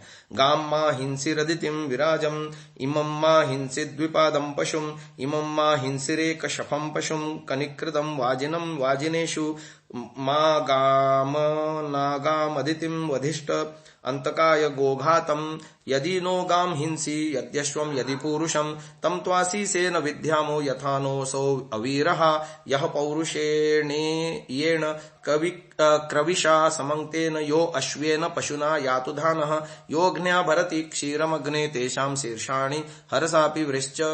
ये सब यजुर्वेद और ऋग्वेद और अथर्ववेद के प्रमाण हमने आपके सामने पढ़े। इन मंत्रों में न केवल पशु मात्र की हिंसा न करने का स्पष्ट निर्देश है, अपितु पशु वध करने वालों के लिए प्राण दंड की व्यवस्था दी गई है। यज्ञों में पशु हिंसा के समर्थक अग्निशोमियम पशुमालभेत, प्रजापतये पुरुषान हस्तिन आलभते इत्यादि वाक्यों को प्रमाण रूप में उद्धृत करते हैं। आलंभ शब्द का हिंसापरक अर्थ सर्वथा अज्ञान मूलक है। आंग पूर्वक लब धातु से आलंभ शब्द निष्पन्न होता है, जिसका अर्थ है स्पर्श करना, अच्छी तरह प्राप्त करना है। निघंटु तथा धातु पाठादि में भी वध अर्थक धातुओं में आलभ का उल्लेख कहीं नहीं हुआ। इस संदर्भ में मनुस्मृति के अध्याय 2 के निम्नलिखित श्लोक द्रष्टव्य हैं। वर्जयेन मधुमासं च गंधमाल्यम रसास्त्रिय, शुक्लानि यानि सर्वाणि प्राणिनां चैव हिंसनम्, द्यूतं च जनवादं च परिवादं तथा नृतं, स्त्रीणां च प्रेक्षणालंभम् उपघातं परस्य च। ब्रह्मचारियों के लिए निर्दिष्ट उपर्युक्त कर्तव्यों के प्रसंग में हिंसा का सर्वथा निषेध करने वाले प्राणिनां चैव हिंसनम वर्जयेत श्लोकों में स्त्रियों को आलंब न करने का अर्थ आलंब न करने का अर्थ स्पर्श न करने के सिवाय और क्या हो सकता है। अथास्य ब्रह्मचारिणः दक्षिणासम अधिहृदयम आलभते, पारस्कर गृह सूत्र में उपनयन के प्रसंग में उक्त वाक्य का अर्थ है आचार्य ब्रह्मचारी के हृदय को स्पर्श करता है इत्यादि। हरिहर गदाधर आदि सभी भाष्यकारों ने आलभते का अर्थ स्पृशति किया है। तो इस तरह से आलंबन का अर्थ हिंसा करना कहीं से कहीं तक योग्य नहीं है।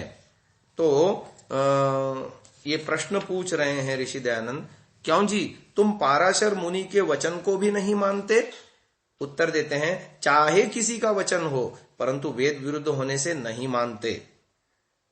और यह जो पाराशर का वचन भी नहीं है, क्योंकि जैसे ब्रह्मोवाच, वशिष्ठ उवाच, राम उवाच, शिव उवाच, विष्णुरुवाच, देवी उवाच इत्यादि श्रेष्ठों का नाम लिख के ग्रंथ रचना इसलिए करते हैं कि सर्वसामान्य के नाम से इन ग्रंथों को सब संसार मान लेवे और हमारी पुष्कल सी जीविका भी चल पड़ जाए। इसलिए अनर्थ गाथा युक्त ग्रंथ बनाते रहते हैं। कुछ कुछ प्रक्षिप्त श्लोकों को छोड़ के मनुस्मृति ही वेदानुकूल है, अन्य स्मृतियां नहीं। ऐसे ही अन्य जाल ग्रंथों की व्यवस्था समझ लेनी चाहिए। अब ऋषि दयानंद गृहस्थ आश्रम की श्रेष्ठता को बता रहे हैं। प्रश्न किया, गृहस्थ आश्रम सबसे छोटा व बड़ा है? उत्तर दिया, अपने अपने कर्तव्यों में सब आश्रम बड़े हैं, परंतु यथा नदी नदाः सर्वे सागरे यान्ति संस्थितिम्, तथैवाश्रमिणः सर्वे गृहस्थे यान्ति संस्थितिम्। यथा वायुं समाश्रित्य वर्तन्ते सर्वजन्तवः, तथा गृहस्थमाश्रित्य वर्तन्ते सर्व आश्रमाः। यस्मात्त्रयोप्याश्रमिणो दानेनान्नेन चान्वहम्, गृहस्थेनैव धार्यन्ते तस्मात् ज्येष्ठाश्रमो गृही। स सन्धार्यः प्रयत्नेन स्वर्गमक्षयमिच्छता, सुखं चेहेच्छता नित्यं यो धार्यो दुर्बलेन्द्रियैः। ये मनुस्मृति के 9वें अध्याय के श्लोक हैं और 6ठे अध्याय के भी इसमें कुछ श्लोक हैं। तो इसका अर्थ लिख रहे हैं ऋषि दयानंद, जैसे नदी और बड़े बड़े नद तब तक घूमते रहते हैं जब तक समुद्र को प्राप्त नहीं होते, वैसे ही समस्त आश्रमी गृहस्थ ही को प्राप्त होके स्थिर होते हैं। यानी कहना ये चाह रहे हैं कि तीनों आश्रम गृहस्थ को छोड़ के, यानी ब्रह्मचर्य, वानप्रस्थ और सन्यास, इनका आश्रय स्थली गृहस्थ होने से, गृहस्थियों के ही यहाँ इनको अन्न वस्त्र निवास आदि की उपलब्धि होने से जो है ये आधार, बेस जिसे कहना चाहिए हैं। जैसे वायु के आश्रय से सब जीवों का वर्तमान होता है, वैसे गृहस्थ ही के आश्रय से सब आश्रम स्थिर रहते हैं। बिना इस आश्रम के किसी आश्रम का कोई व्यवहार सिद्ध नहीं होता, जिससे ब्रह्मचारी, वानप्रस्थ और सन्यासी तीनों आश्रमों को दान और अन्नादि देकर प्रतिदिन गृहस्थ ही धारण करता है। इससे गृहस्थ ज्येष्ठ आश्रम है, अर्थात सब व्यवहारों में धुरंधर कहता है। देखिए हमारे संस्कृति की कितनी विशिष्टता है। कर्म की दृष्टि से जो है गृहस्थ आश्रम को ज्येष्ठ श्रेष्ठ माना, क्योंकि ये आधार है अन्य सभी आश्रमियों का। परंतु वही गृहस्थी एक सन्यासी होता है अथवा वानप्रस्थी होता है जो विद्वान है, अथवा गृहस्थ आश्रम में भी जो विद्वान है उसको चरण छूता है, उसको उच्चासन पे बिठाता है, उसका उपदेश ग्रहण करता है, उससे शिक्षा लेता है। यही हमारे संस्कृति की विशिष्टता है। गृहस्थ आश्रम ज्येष्ठ होते हुए भी सन्यास आश्रम से वो सन्यासी के पैर छूता है, सन्यासी को सम्मान देता है, सन्यासी के प्रति आदर रखता है, क्योंकि वह ज्ञान श्रेष्ठ है। तो ये विशेष बात आई। अब आगे के श्लोक का अर्थ कर रहे हैं। इसलिए जो मोक्ष और संसार के सुख की इच्छा करता हो वह प्रयत्न से गृहस्थाश्रम धारण करे। जो गृहस्थाश्रम दुर्बल इंद्रिय और भीरु यानी डरपोक और निर्बल पुरुषों से धारण करने के अयोग्य है, उसको अच्छे प्रकार धारण करे। इस समुल्लास के यानी पंचम समुल्लास के शुरुआत में ही गृहस्थाश्रम में प्रवेश होने के लिए न्यूनतम पात्रता यानी एलिजिबिलिटी जिसे कहते हैं अंग्रेजी में, न्यूनतम पात्रता बताई गई थी कि ब्रह्मचर्य पूर्वक वीर्य आदि की धातुओं की रक्षा करते हुए एक वेद सांगोपांग पढ़े, कम से कम एक नहीं तो दो पढ़े, दो नहीं तो तीन पढ़े, अथवा चारों वेदों को सांगोपांग पढ़ के फिर गृहस्थ आश्रम में प्रवेश करे।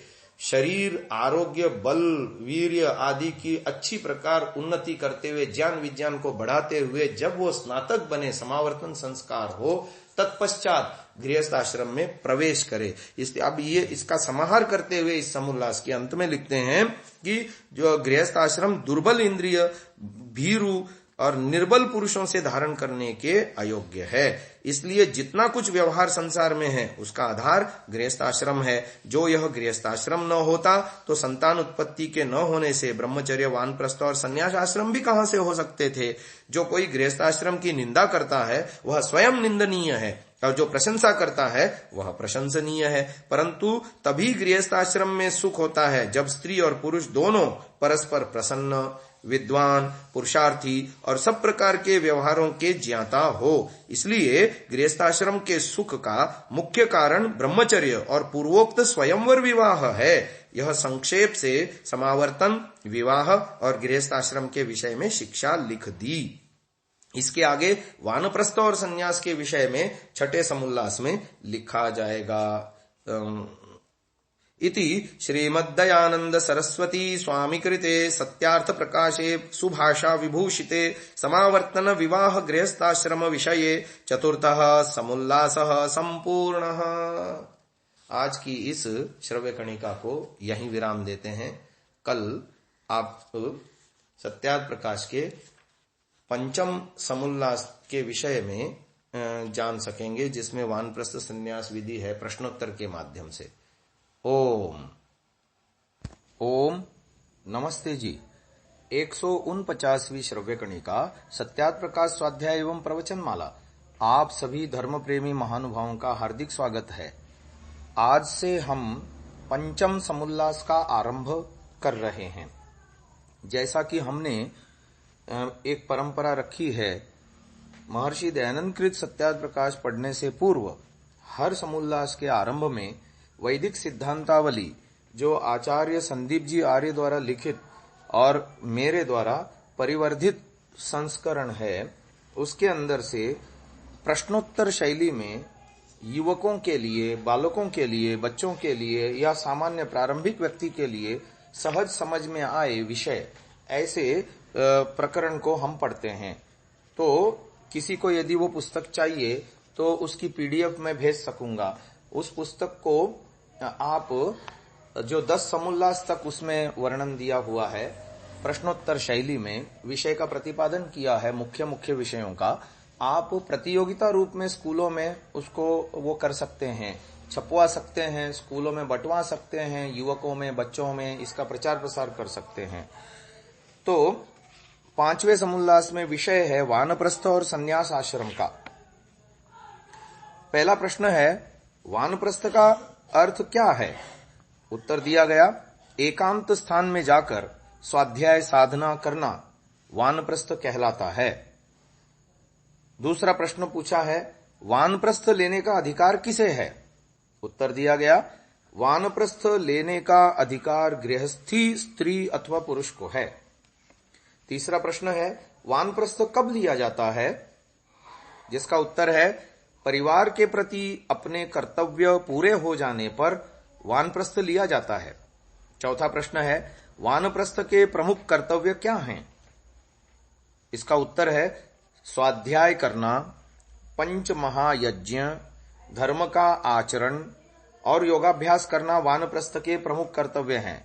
यहां पंच महायज्ञ से तात्पर्य है ब्रह्म यज्ञ यानी ईश्वर की आराधना, देव यज्ञ यानी अग्निहोत्र, और फिर पितृयज्ञ यानी अपने से बड़ों की सेवा, और अतिथि यज्ञ यानी हमारे पास जो विद्वान आता है उसकी सेवा और उससे ज्ञान लेना, और फिर बलिवैश्वदेव यज्ञ अपने आश्रित प्राणियों को और अन्य जीवों को जो है अन्न आदि से उनकी सेवा करना। ये पंच महायज्ञ हैं। फिर धर्म का आचरण, योगाभ्यास, ये वानप्रस्थ के मुख्य कर्तव्य हैं। अगला प्रश्न है 5वां, वानप्रस्थ के बाद अगला आश्रम कौन सा है? इसका उत्तर दिया गया, वानप्रस्थ के बाद अगला आश्रम संन्यास है। छठा प्रश्न पूछ रहे हैं, संन्यास ग्रहण क्यों किया जाता है? इसका उत्तर है, ईश्वर को प्राप्त करने और औरों को कराने के लिए संन्यास ग्रहण किया जाता है। 7वां प्रश्न है, आर्य जगत के किन्हीं 3 सन्यासियों के नाम बताइए। जिसका उत्तर है, आर्य जगत के प्रसिद्ध 3 सन्यासी इस प्रकार हैं। प्रथम है स्वामी दयानंद जी सरस्वती, द्वितीय है स्वामी श्रद्धानंद जी, तृतीय है स्वामी दर्शनानंद जी। 8वां प्रश्न है, संन्यास ग्रहण करने के लिए सबसे अनिवार्य योग्यता क्या है? इसका उत्तर दे रहे हैं, संन्यास ग्रहण करने के लिए वैराग्य होना अनिवार्य है। 9वां प्रश्न पूछा जा रहा है, सन्यासी का मुख्य कार्य क्या है? उत्तर है, सन्यासी का मुख्य कार्य सत्योपदेश और राष्ट्र में वेद का प्रचार करना है। 10वां प्रश्न है, क्या दंड, कमंडल, काषाय वस्त्र धारण करने वाले को ही सन्यासी कहते हैं? इसका उत्तर दे रहे हैं, नहीं, दंड, कमंडल, काषाय वस्त्र धारण करने मात्र से कोई सन्यासी नहीं होता, उसके लिए सन्यासी के कर्म करने आवश्यक हैं। 11वां प्रश्न, समाज में अंधविश्वास क्यों फैलता है? इसका उत्तर दे रहे हैं, योग्य सन्यासी के न होने से समाज में अंधविश्वास फैलता है। 12वां प्रश्न, सन्यास ग्रहण करने का अधिकार किसे है? इसका उत्तर दे रहे हैं, सन्यास ग्रहण करने का अधिकार पूर्ण धार्मिक एवं विद्वान को है। 13वां प्रश्न पूछ रहे हैं, भारत में लाखों की संख्या में सन्यासी हैं, फिर भी इतना अंधविश्वास क्यों है? इसका उत्तर दिया गया, अधिकांश सन्यासी विद्या और वैराग्य से रहित हैं। उनमें अंधविश्वास को दूर करने की न तो इच्छा है और न सामर्थ्य, अतः अंधविश्वास पाखंड दिनों दिन फैल रहा है। 14वां प्रश्न है, धर्म के लक्षण कितने हैं? उत्तर दिया गया, धर्म के 10 लक्षण हैं। 15वां प्रश्न, धर्म के 10 लक्षण कौन से हैं? उत्तर दिया गया, धैर्य, क्षमा, मन को धर्म में लगाना, चोरी न करना, शुद्धि, इंद्रियों पर नियंत्रण, बुद्धि बढ़ाना, विद्या, सत्य, क्रोध न करना, ये धर्म के 10 लक्षण हैं। 16वां प्रश्न पूछ रहे हैं, योग्य सन्यासी का परीक्षण कैसे होता है? इसका उत्तर दिया जा रहा है, सत्योपदेश, वेद, धर्म का प्रचार करने वाला सन्यासी योग्य सन्यासी कहलाता है। 17वां प्रश्न, योग के कितने और कौन से अंग होते हैं? उत्तर दिया गया, योग के 8 अंग होते हैं। यम, नियम, आसन, प्राणायाम, प्रत्याहार, धारणा, ध्यान, समाधि। इनमें 5 तो बहिरंग हैं और अंतिम 3 अंतरंग हैं। यम नियम, उसमें भी व्यवहार की योग विद्या है, यानी व्यवहार जीवन में योगमय आचरण के लिए यम नियमों का पालन करना होता है। उसमें भी यम जो है, अन्यों के साथ, अन्य जीवों के साथ, अन्य प्राणियों के साथ हम कैसा व्यवहार करें, तब हमारा जीवन योगमय बनेगा, इस बात को बता रहे हैं। 5 यम होते हैं, जो अहिंसा, सत्य, अस्तेय, ब्रह्मचर्य, अपरिग्रह। और अन्यों के साथ हमारा व्यवहार योगमय होने के लिए हमें क्या सावधानी बरतनी है, इस बात को यम बताते हैं। तो व्यक्तिगत जीवन को योगमय बनाने के लिए 5 नियम होते हैं, शौच, संतोष, तप, स्वाध्याय, ईश्वर प्रणिधान। इस प्रकार बहिरंग योग के 5 अंगों में से पहले 2 अंग व्यवहार जीवन से संबंधित हैं, जबकि आसन से प्रारंभ करके समाधि तक के 6 अंग उपासना अंग कहलाते हैं। यानी जब भी हम ईश्वर उपासना करने के लिए बैठेंगे तो पहले आसन लगाएंगे, प्राणायाम करेंगे, प्रत्याहार यानी इंद्रियों को अंतर्मुख करेंगे, फिर धारणा यानी मन को किसी शरीर के किसी अंग में, स्थान विशेष में टिकाएंगे, जिसको हम केंद्रित करेंगे, ऐसा कह सकते हैं। और उसके बाद वहां पर विवेचना करेंगे, आत्मा परमात्मा की गवेषणा करेंगे, खोज करेंगे। और जब वह खोज एकाग्रता में इतनी तल्लीन हो जाए, विषय पूर्णतः उपस्थित हो जाए, अच्छी प्रकार से अवान्तर विषय न उठा लिए जाए, तो वो अवस्था समाधि। उसके भी 2 प्रकार। इस प्रकार से योग के 8 अंगों का मैंने थोड़ा सा और विस्तार कर दिया, जो यहां पुस्तक में नहीं था। आगे आते हैं, परिव्राजक किसे कहते हैं? जो घूम घूम कर वेद प्रचार करने वाले सन्यासी होते हैं, उनको परिव्राजक कहते हैं। अगला है अंतिम प्रश्न, वैराग्य का क्या अर्थ है? इसका उत्तर दिया गया, संसार के विषयों को भोगने की इच्छा का न होना वैराग्य कहलाता है। अर्थात तीनों ऐषणाओं, पुत्रेष्णा, लोकेष्णा, वित्तेष्णा का त्याग करना ही वैराग्य है। महानुभाव, किसी को इस ये पुस्तक चाहिए मुझसे, तो मुझसे मांग ले, में पता देवे, मुझे पता लिख देवे व्हाट्सएप में या फेसबुक में, मैं उसको ये पुस्तक की एक प्रति भेज दूंगा निःशुल्क अपनी ओर से। यदि आप छपवाना चाहते हैं तो इसकी PDF भेज दूंगा, आप इसको छपवाएं अपनी ओर से और वितरित करें। तो इस प्रकार से इस पुस्तक का अधिक से अधिक आप प्रचार प्रसार करें। ये युवकों के लिए, बच्चों के लिए और वैदिक ज्ञान विज्ञान से अनभिज्ञ व्यक्ति उसके प्रारंभिक ज्ञान, उसको सिद्धांतों का ज्ञान कराने के लिए ये पुस्तक बहुत अच्छी है। इसके मैं भी 2 संस्करण छपवा चुका हूं। ओम नमस्ते जी। 150वीं श्रव्य कणिका सत्यार्थ प्रकाश स्वाध्याय एवं प्रवचन माला। आप सभी धर्म प्रेमी महानुभावों का हार्दिक स्वागत करता हूं। महानुभावों, आज से हम पंचम समुल्लास का आरंभ कर रहे हैं। प्रारंभ में इसके वानप्रस्थ का प्रकरण चल रहा है, इसके बाद संन्यास विधि भी बताई जाएगी। तो वानप्रस्थ के विषय में महर्षि दयानंद जी शतपथ ब्राह्मण का प्रमाण देकर के लिख रहे हैं, ब्रह्मचर्याश्रमं समाप्य गृही भवेत्, गृही भूत्वा वनी भवेत्, वनी भूत्वा प्रव्रजेत। इसका आर्य भाषा में अर्थ लिख रहे हैं, मनुष्यों को उचित है कि ब्रह्मचर्याश्रम को समाप्त करके गृहस्थ होकर वानप्रस्थ और वानप्रस्थ होके सन्यासी होवे। अर्थात यह अनुक्रम से आश्रम का विधान है। महानुभाव, कुछ लोगों की मान्यता है कि वानप्रस्थ और संन्यास आश्रम दोनों अवैदिक हैं, क्योंकि वेद में इनका विधान नहीं है। वेद तो जीवन पर्यंत गृहस्थ में बने रहने का आदेश करता है। वानप्रस्थ और संन्यास इसलिए भी अवैदिक हैं क्योंकि वेदों में ये शब्द तक नहीं है। गार्हस्थ्य का विधान तो शास्त्रों में प्रत्यक्ष देखा जाता है।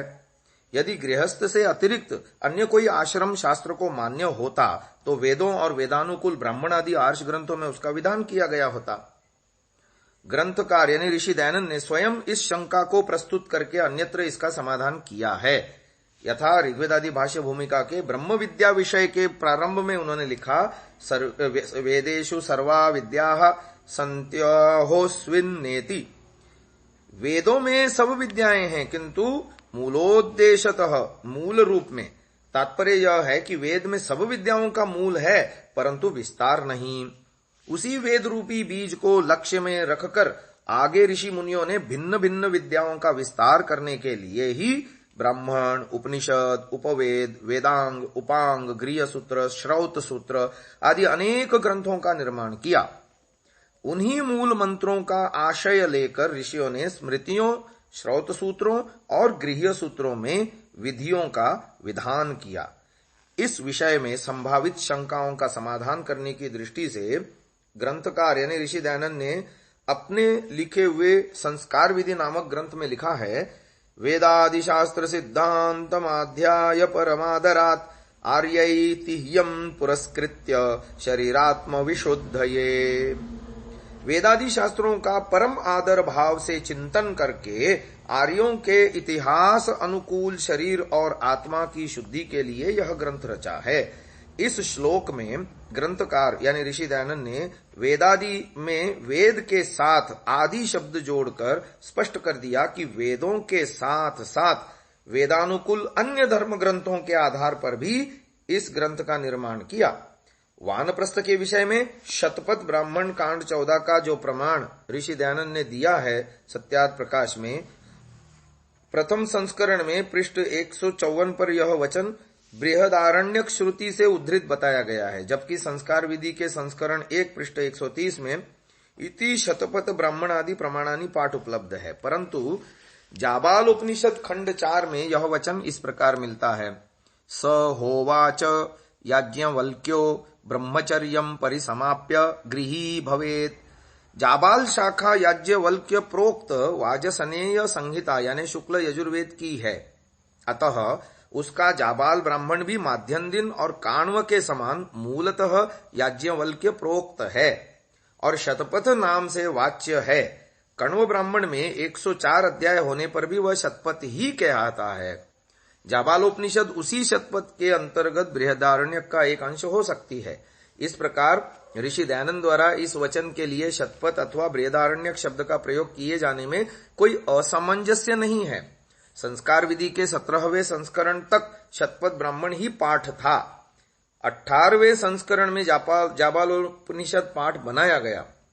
यही परिवर्तित पाठ आगे 24वें संस्करण तक छपता रहा, परंतु 25वें में पुनः शुद्ध किया गया।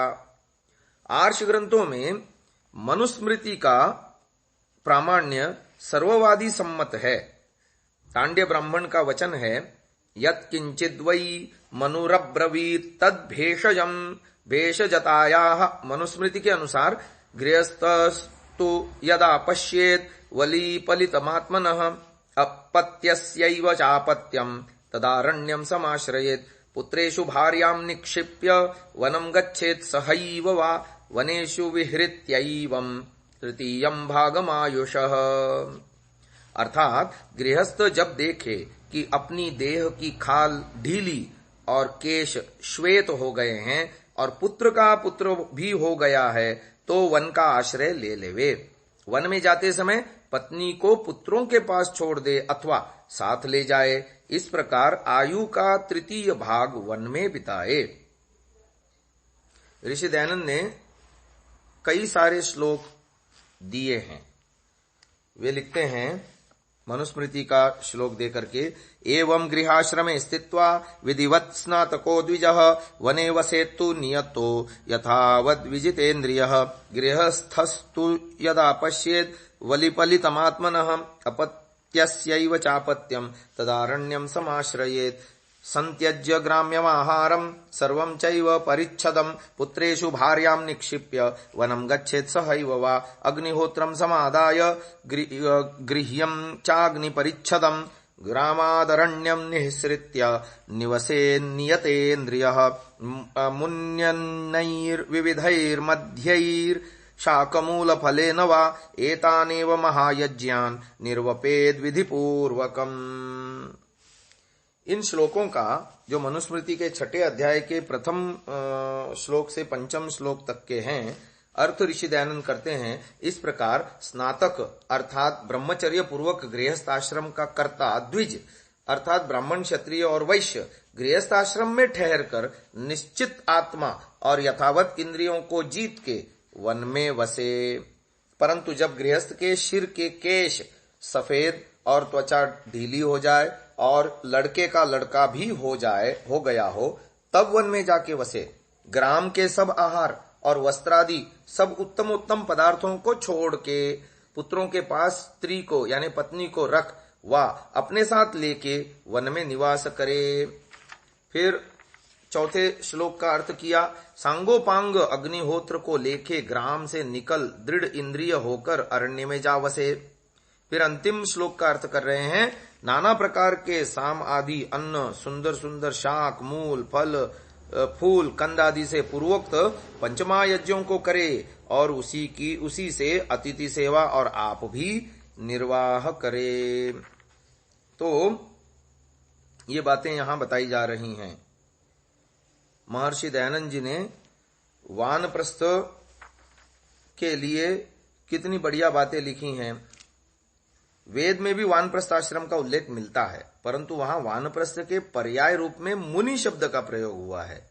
यथा ऋग्वेद का मंत्र है, वातस्याश्वो वायोः सखाथो देवेशितो मुनिः उभौ समुद्रावा क्षेतीयश्च पूर्व उतापरः। फिर ऋग्वेद का ही दशम मंडल का एक अन्य मंत्र है, उसी सूक्त का 136वें सूक्त के दोनों मंत्र हैं, जिसमें पहला वाला 5वां मंत्र था, तो ये दूसरा क्रमांक है, दूसरे क्रमांक पे ये मंत्र है। मुनयो वात रशनाः पिशंगा वसते मला वातस्यानुध्राजिम यन्ति यद्देवासो अवीक्षत। प्रथम मंत्र में पूर्वः तथा अपरः पदों से क्रमशः वानप्रस्थ तथा संन्यास आश्रम अभिप्रेत हैं। वेद में मुनि शब्द वानप्रस्थ का वाचक है। यह वानप्रस्थाश्रम का वर्णन करने वाले मनुस्मृति के 6 अध्याय में भी मुनि शब्द का प्रयोग मिलता है। मुन्यन्यैर्विविधैर्मेध्यैः, ऐसे ही मुन्यन्नैः स्वयमाहृतैः, ऐसा ही मुन्यन्नम पूर्व संचितम। एक अन्य स्थान पर मुनिर मूल फलाशनः।